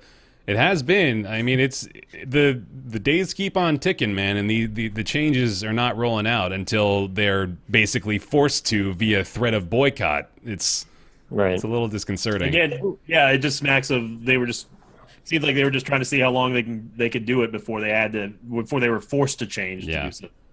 That Uplay stuff, though, it's been consistent in how they implement multiplayer into the engines of all their games across the board, right? So, like, I wouldn't even expect them to ever fix that. Yeah, in my opinion, I think that until they divorce themselves from Uplay or reinvent it, you're going to end up with that same like NAT settings bullshit that happens, like not being able to stay in a lobby with your friends. Your connection's not good enough to support our multiplayer, so we have to have you wait. Okay, it's been a consistent problem since we had that problem all the time when we played Blacklist. That was back in like 2013. Oh, Splinter Cell, yeah.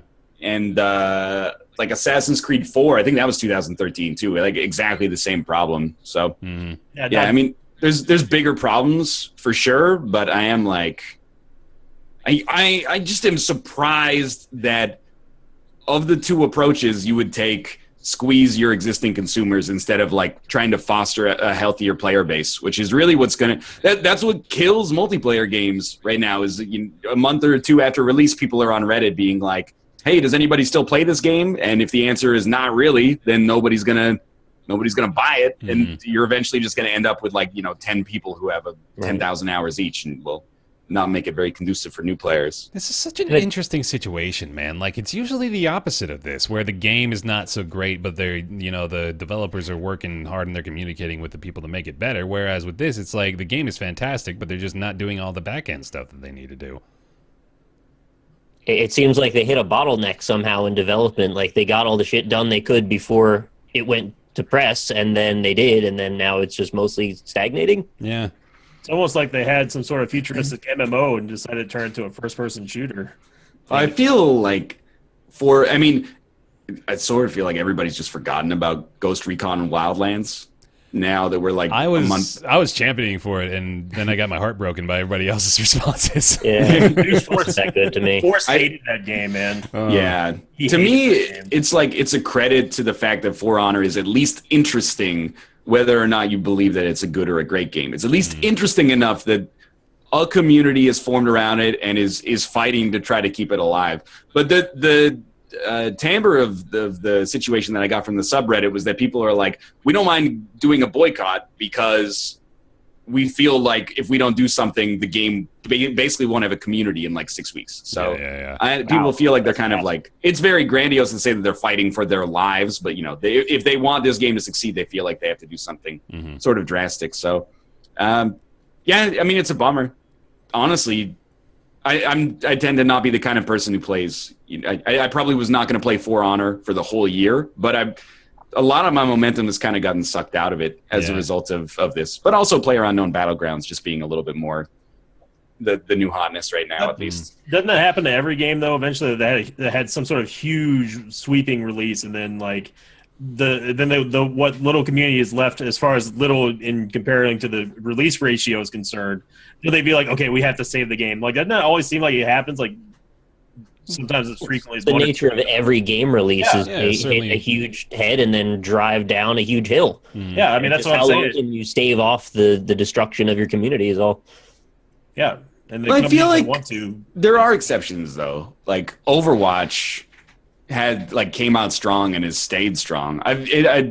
It's a huge community, but I don't feel like they've had to navigate around too much controversy or, build up their community back from nearly zero or something. I would imagine, though, they still had a similar trajectory where they didn't necessarily get into the danger zone at any point, but they probably still had that explosive launch followed by a little bit of a trickle down into what is now the steady player base.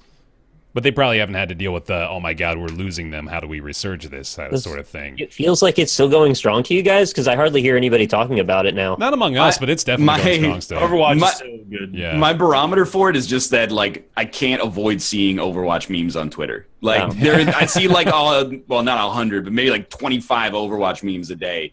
And I think that has become, like...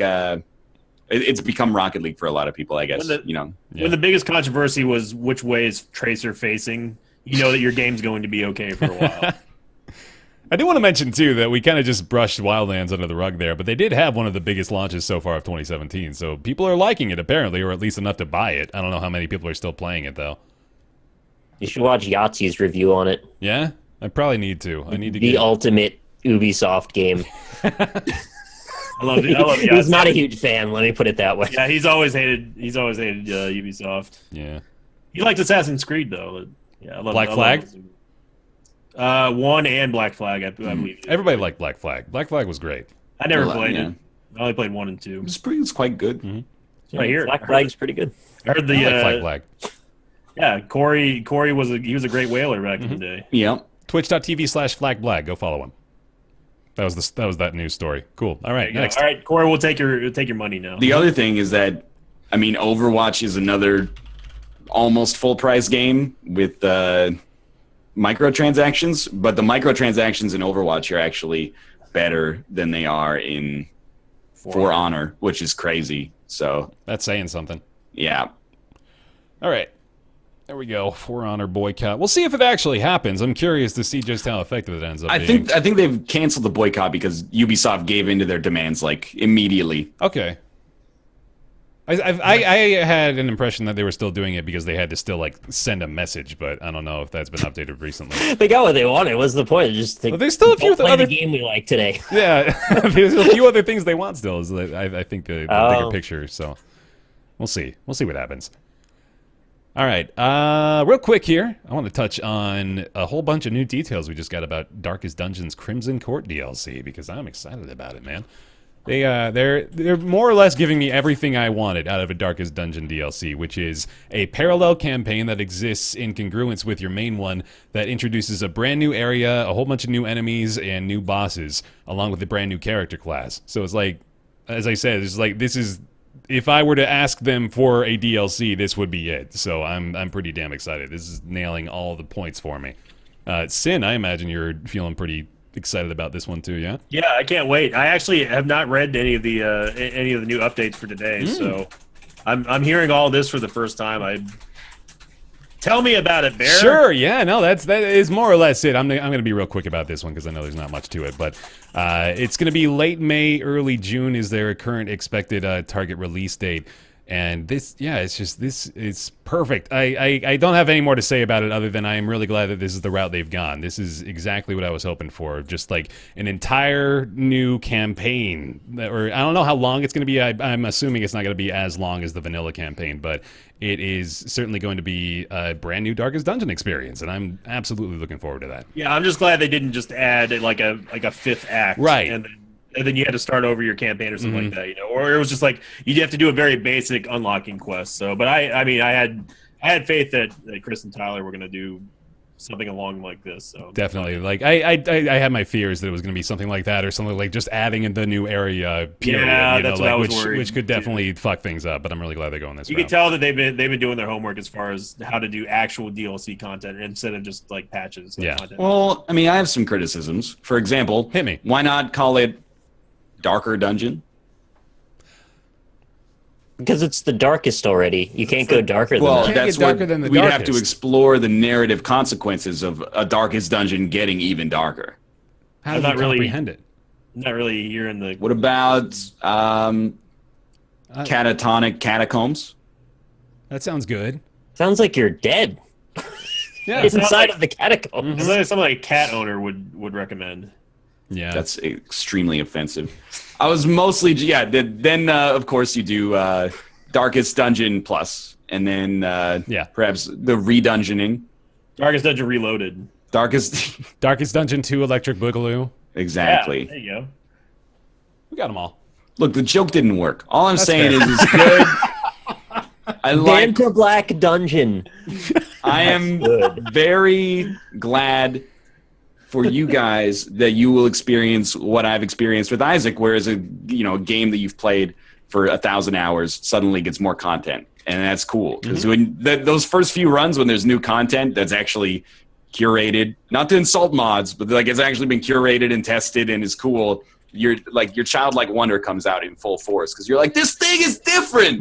Yeah. It's not the same. Every other time it's been the same. Yeah, I absolutely, was dude. surprised as hell to see. Like I had no idea that the newest booster pack went through, and I found mini delirium or low delirium or whatever. I'm like, Yeah. this wasn't in the game yesterday. Like, what does this That's- item do? Isn't that an item in the actual game though?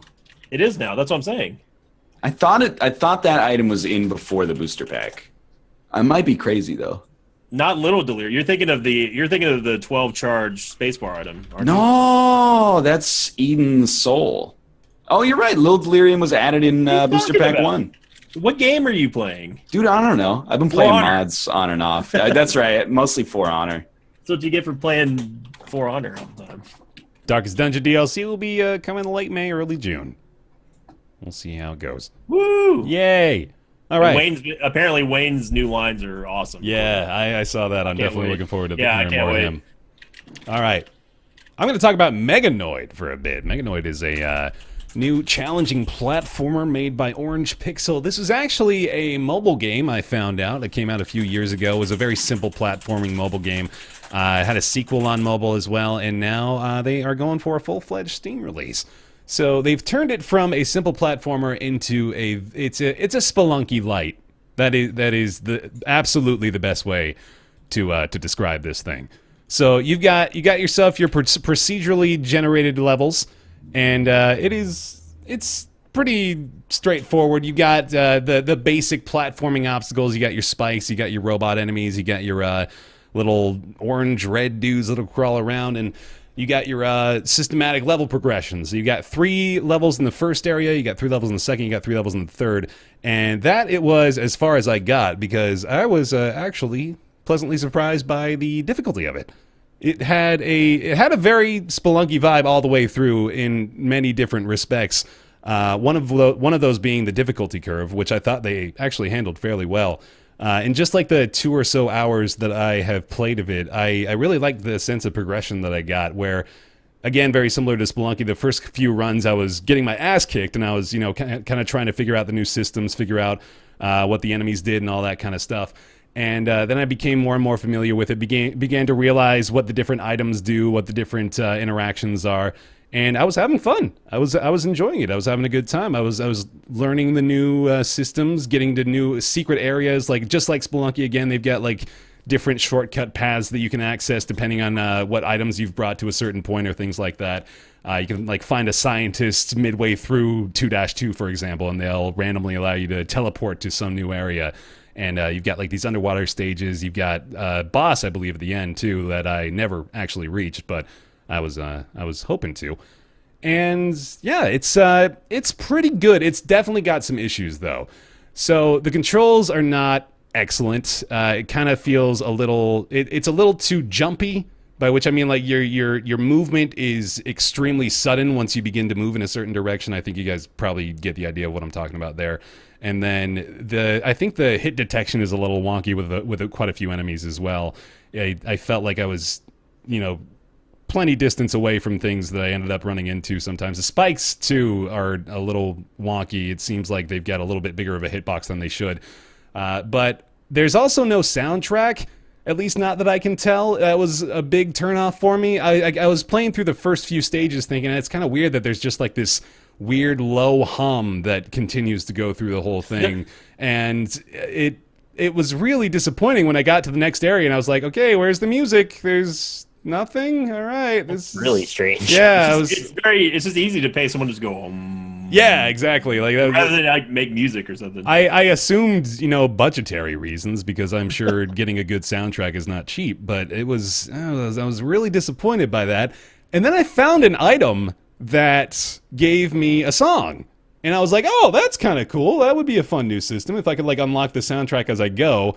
But it started to play the song as I was going, and it made it a lot better. But then once I died, the song stopped and I couldn't get it back. And I think that it was just sort of like a one-time deal. So, yeah. So the soundtrack are consumable pickups. Yeah, I guess so. They're really going strong with these new consumable routes, man. I don't know where these ideas are going to stop, but it's better than a gun that just says bullet all the time. Oh, come on now. We don't have Does the soundtrack have degradation? But yeah, I was really turned off by that, unfortunately. Really could use the soundtrack. I think that would improve it substantially. But other than that, I mean, it's $5, and it's not a bad Spelunky light. It needs some improvement. I think if it got a little more polished as far as the actual platforming is concerned, I was a lot more comfortable with it after like 90 minutes, to the point where I felt like most of the time it was just my fault that I was fucking up. And it's a lot more fast-paced, too. It's quite a bit more fast-paced than Spelunky is. But I think it's got potential, but the lack of a soundtrack really hurts it. Like, it's definitely the biggest negative that I could tell. But, yeah, there's Meganoid. Thank you, chat. I'm sorry, Bear. Oh, does it suffer from the problem that sometimes imitators suffer from, where you're like, well, it's new content, but why would I ever play this instead of the game that inspired it? If you were to ask me, like, should I spend $20 on Spelunky or spend $5 on Meganoid? I would tell you spend $20 on Spelunky 100 out of 100 times, because I'm asking you, is it Mad Catz? Basically, is it Mad Catz Spelunky? Yeah, it is, and like I gotta recommend Spelunky ahead of it, absolutely, just because like it's trying to get into that genre, and it does a fairly good job, but it's not quite there yet. It's definitely not quite there yet. I like the ideas they have. I really like the systems at play here too. Like I like, for example, you collect key cards as you go, and those key cards have different purposes. So the red ones fill up your health again if you find the right machine, and then you've got blue ones that increase your permanent health, as well as the green ones, which allow you to use the hacking stations between stages to make things a little bit easier, give you like extra advantages. So it's got cool systems. Like I was encouraged by what I saw, but it definitely has things holding it back that prevent me from recommending it. It's certainly above things like Spelunky, for example. So yeah, it could use some work, but it's got that symptom, absolutely. So there's a Meganoid. It's $4.49 at the moment. Currently 10% off on Steam. Just came out this week. There you go. And Nick, you played a very interesting game that I'm probably going to play myself, actually, called Snake Pass. I want to hear more about that. You should. Yeah, that game was neat. It showed up on my radar only a few months ago. I didn't actually realize this was in development, but it was pretty close to being done. And sent off an email, got a copy of Snake Pass, which is a sort of retro inspired from like the N64 PS1 days of action platformers, like Banjo-Kazooie type thing. Yeah. It's a physics platformer puzzle game where you play as a snake and you have a little buddy. The snake's name is Noodle, and the hummingbird's name is Doodle. So it's a danger noodle. It's cute. He's a very cute snake. And you have to basically use the way that snakes actually work, the way that they move through space, by simulating that on the analog stick. So to slither, you can't just press forward. You have to slither left and right to create that serpentine pattern that snakes actually use. So that is the basis for all of the challenges in the game. It's essentially a physics puzzle. How do you get the snake around all of these strange objects to collect all the items? And it's got really, really nice polish to it. The game looks beautiful. It's got very bright, vivid cartoon graphics. It's got a lovely soundtrack by David Wise, who you probably know from Rare. He was like the soul musician from Rare. So Donkey Kong Country and such. Soundtrack fits perfectly. It's a very chill, relaxing game. It's got 15 levels, which sounds like it's very short, but the levels get increasingly longer with each one. So by the time I got to level 6, I think it took me about 45 minutes to finish that level. And I imagine as they continue to get harder, you might be looking at over an hour per level, unless you're a master at it, and I don't think you will be. And the controls being very unique, it was the thing I was the most worried about. Do they feel natural even though they feel different? Yeah. And they mostly do. They feel like they make sense. It's just got a learning curve before you feel comfortable using what you need to do to get around certain obstacles. And I was still failing pretty hard even, 4 hours into the game, but I could tell I was getting better little by little. And soon some of those challenges in like level 2 I was having trouble with were not so bad by level 4, and so on and so forth. So if you're a fan of a classic kind of platform puzzle games with a bit of physics thrown in, I think you could do a lot worse for $20. Snake Pass has been getting good reviews, and I would definitely recommend it myself. I'm looking forward to playing the rest of it. It's such a nice change to see a game embrace bright, colorful color palettes. Absolutely. It's a beautiful game to look at. Yeah. I watched that for like an hour the other night, and Ruka did too, and I was just like, man, this game is so awesome. The snake is like all happy and expressive. I mean, it's a beautiful game to watch. I like all it. these stupid games like a Hollow Knight are so dark and You monochromatic. gotta get good and everything. I said that when I was streaming. I was like, it is kind of nice to play a game that's just like unapologetically happy sometimes. Oh, yeah. Just puts you in that sort of flow state of being not hypnotized happy. Yeah. And they don't overdo like the bloom effect at all. I mean, it's a very appealing color palette to look at. It's a very, very neat game to watch. I absolutely appreciate a new platforming system, more or less, with the snake. That is a very unique idea. I appreciate that a lot. Yeah, if they pulled it off the way that Nick was saying. And maybe there'll be DLC or like a level editor one day, because I think this game could actually work really well with a level editor, some multiplayer and leaderboards and stuff. Yeah. It's the kind of thing that, being a physics puzzle game, essentially, be really fun to race your friends and see who could do, climb this weird structure the fastest or something. Mm-hmm. Maybe later you could sip your friends. Maybe. You could snake your friends. Hey, you could For Honor your friends. I don't know. I don't think that one works. That's okay, though. Snake Pass. I just heard it through the grapevine. Yeah, there you go. I'm going to check this one out, I think. This looks really unique and think you should. interesting. Mm-hmm. Seems like a good value. Very, very polished. Yeah. All right, cool. Snake Pass, $20. It's available right now. And that, I believe, assuming the internet is still here, thank God. Glad y'all can still stick around with us. That is going to wander us into everybody's favorite segment. It's Ask Roundtable. The weekly segment wherein you send your questions to roundtableyt@gmail.com. We do our best to answer them. This week's question comes from Chris. I got the actually big email here. Hold on a sec. It says, what is a game you went into with no expectations and ended up loving? And then also on the flip side of that, the most disappointed in a game that you had high hopes for. Chris says for him it was Morrowind. He said he bought it knowing nothing at all, had no expectations apart from the back of the blocks, and was blown away. And then the most disappointing one he has was a game called BC. He actually wanted to know if any of you guys had heard of that. That was a game that was PS1? No, originally announced for the Xbox, I guess. It never actually got made. Apparently, it was one of those old prehistoric dinosaur games that was going to give you control, and of course, never actually happened, unfortunately. But I wanted that game so bad. Yeah. Oh man. There's our Ask Roundtable. I gave Ryan a Nick's Weird Games song request. And already done. Oh my God, look at you go. Okay. Overachiever. I've even got a karaoke track in the background here. Yeah, dude. Oh boy. I got Amy Castle actually to thank for that Nick's Weird Game suggestion as well. Appreciate that, Amy. But Chris has the question for us of what is the game you went into with no expectations and ended up absolutely loving? Anybody want to take the reins here? I will, since I'm the special guest. Yeah, dog. I would, yeah, dog. Ruka likes it too. Actually, that's Tomo, but whatever.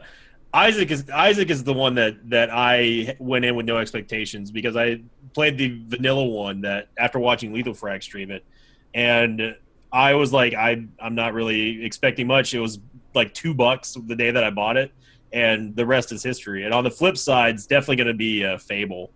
God. I was following Fable for years when it was called Project Ego. We actually had a website called ProjectEgo.com that I helped curate. Really? That's cool. Yep, I still talk to the guy who ran it too. They were English based or UK based, and like that was the biggest letdown for me. I think an honorable mention probably goes to The Division when it came out. I still had fun with it, but I was not nearly as enthused after starting playing it. But definitely Isaac for me on the first half of that. Cool. Nick, what about you? Well, I've got a negative one. I'm still thinking about the positive one. Sure. I'm sorry to do this to you, Bear, but it's Last Guardian. It was like the biggest sorry disappointment to me, man. for the longest time that I can think of. I think it's the one that ranks highest for me. I maintain that the core idea behind it is a good one, but it just was executed so poorly, and mostly the frame drops and the weird AI stuff. But I mean, we've been over this a ton of times, but that's the one that stuck out the most for me as a negative in recent memory. Mm-hmm. I echo that actually. Both of you, weirdly enough, Fable and Last Guardian. Like I was on the hype train all the way for both of those, and I got crushed. That was pretty disappointing. I do want to make another honorable mention though for the Halo Master Chief Collection, which was absolutely one that I had just skyrocketed hopes for that came crashing down. That was a botched release, man. I remember that fondly, or ill-fondly, I suppose, of how much they fucked that up. It was it was completely broken on release. But people are saying No Man's Sky. I don't think any one of us in the NLSS family cared about No Man's Sky. We didn't have high hopes, I don't think. No, I don't think any of us even cared about it. I wanted the best for it, but I mean, I tempered my expectations as I recommend people do. Yeah. I had a prediction of a Metacritic score around 80 or 90, I think, for that one. That was as bold as I got with No Man's Sky. Where's that sitting these days? 60s, I think. 60s? That's actually 60s. Higher than I thought. Yeah. They released a new content patch that supposedly adds a lot of the stuff that people were asking for, but 1.1 update is good. I still stand by that. I think they added a lot of really good stuff to it that made it a much more playable game, but it's still lacking just the draw overall for me. I said it's 71 actually. Mm-hmm. I think I might put, as much as I hate to say it, I think on the sort of a letdown. It wasn't monumental because I didn't have much expectations, but definitely I would say the first version of Elite Dangerous when it came out. I was sort of sad that there wasn't more to it because I played it in beta, so I was like, okay, this is what all of us have really wanted. But like I said, that's not even worth an honorable mention. But if we're talking about beta, if we're going to count beta clients in there, I think that the first version of Elite Dangerous was a little bit of a letdown for me. But now, of course, it's much better.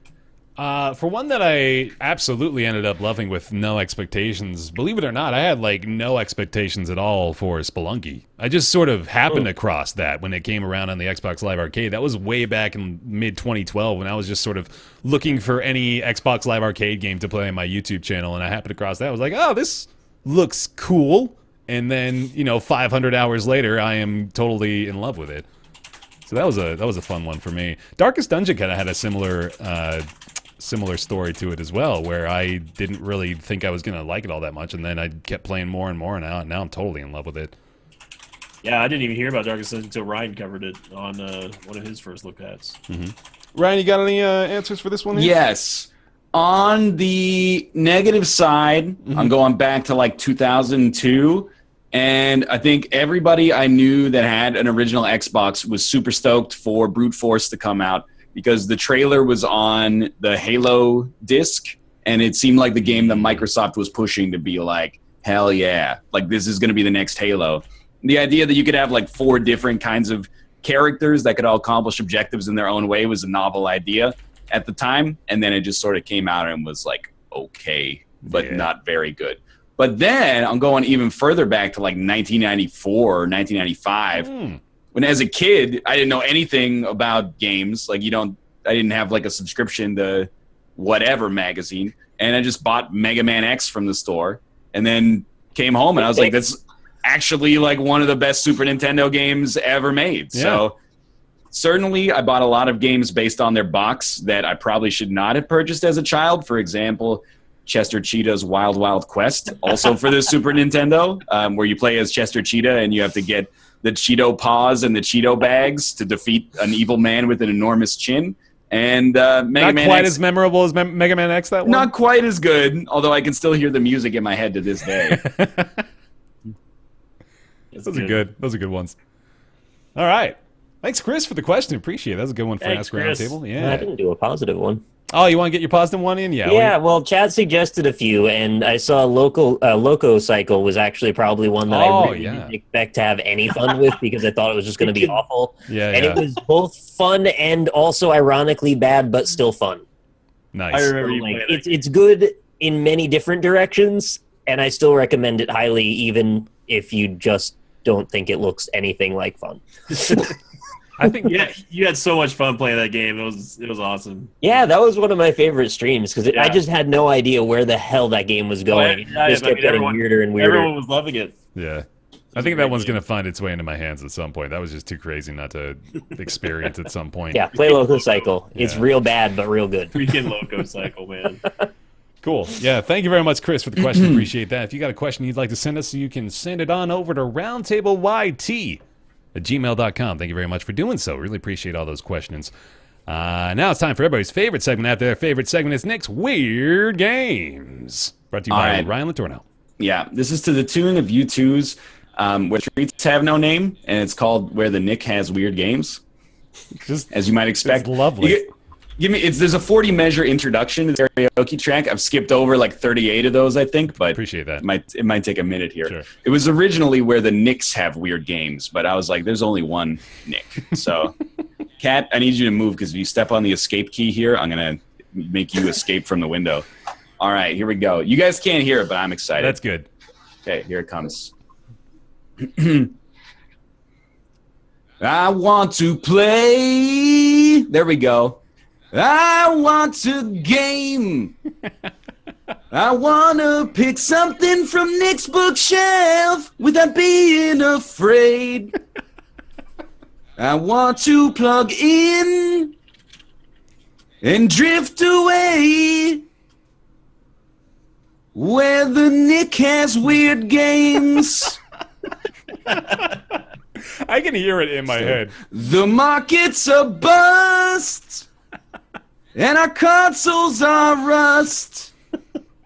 We're sick of in-game currency like credits and dust. I'll show you a world full of Japanese names where the Nick has weird games. Yeah, where the Nick has weird games. How much did you write? Where the Nick has weird games. They're all published by Tecmo Koei from 2003. And when they came out, they got mixed reviews. From Kotaku. The end. God damn, dude. All right. Thank you. I'm sorry, Nick. We're making it increasingly hard to follow that up, but do your best, buddy. It's Nick's Weird Games time. I feel like I'm going to ruin the world when I run out of games.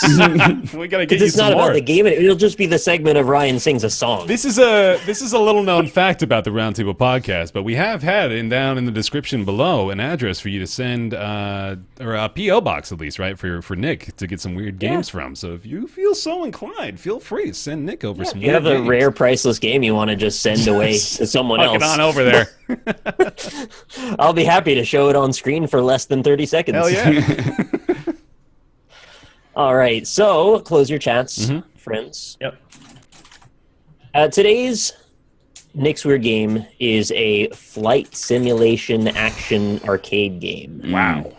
Came out for PlayStation 3, Xbox 360, and Windows. Is it? I don't know why I said it like Jaeger? that. No, because I did that one like 2 weeks ago. Yes. That would be weird if I just forgot, wouldn't it? So the developer was Gaijin Entertainment on the primary consoles. Publisher was 505 Games. And it is an aircraft simulation from World War II, but with less focus on realistic simulation than the other entries in this particular series. Did we get release year? No, I didn't give you a year yet. Year was 2009. Oh. A little more recent. Yeah, pretty recent, actually. In fact, this game, I'm not even sure why I have it. It's just one of those ones that, like, I don't know, must have been on sale or something. I was like, this looks different. Yeah.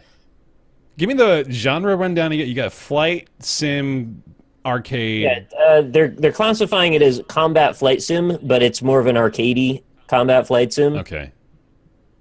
And again, set in sort of a World War II environment. Let me see stuff on the box here that might be useful. Take back the skies. Experience the rush of aerial combat as you engage in history's most iconic airborne missions. Annihilate your enemies, launch into massive dogfights, aerial bombing missions, battle for supremacy over stunning landscapes from the patchwork fields of southern England to the smoking ruins of Stalingrad. Battle hundreds of enemy aces for control of the skies in intense multiplayer dogfights and bombing sorties. 4 different multiplayer modes with up to 16 people over Xbox Live. Has Chad gotten this one? Death-defying missions. Somebody once told me that they did. Yes, I do see a correct answer in here. Oh, man, okay. I think I'm focusing too much on the publisher. Are you? Literally one correct answer, though, which is also pretty impressive. That is, yeah. You thinking 505? 505 is... They're pretty broad, man. They got their hands in a lot of stuff. I'm trying to think what games I even knew came out in 2009. The problem is I didn't own a PS3. I think this is gonna be some real obscure shit. If only one person got it, and it's a flight game, so like I don't think a ton of people are super into this kind of genre there's anyway. so few of them, though, aren't there? There's not but there that are many. very few. That's true. I don't know. There's like so little else to say about it. This is probably not the best pick, honestly, because there's not a lot beyond the general stuff to give you. If it's not Ace Combat 8, I don't know, man. I don't think I'm with you. It's Hawken 4.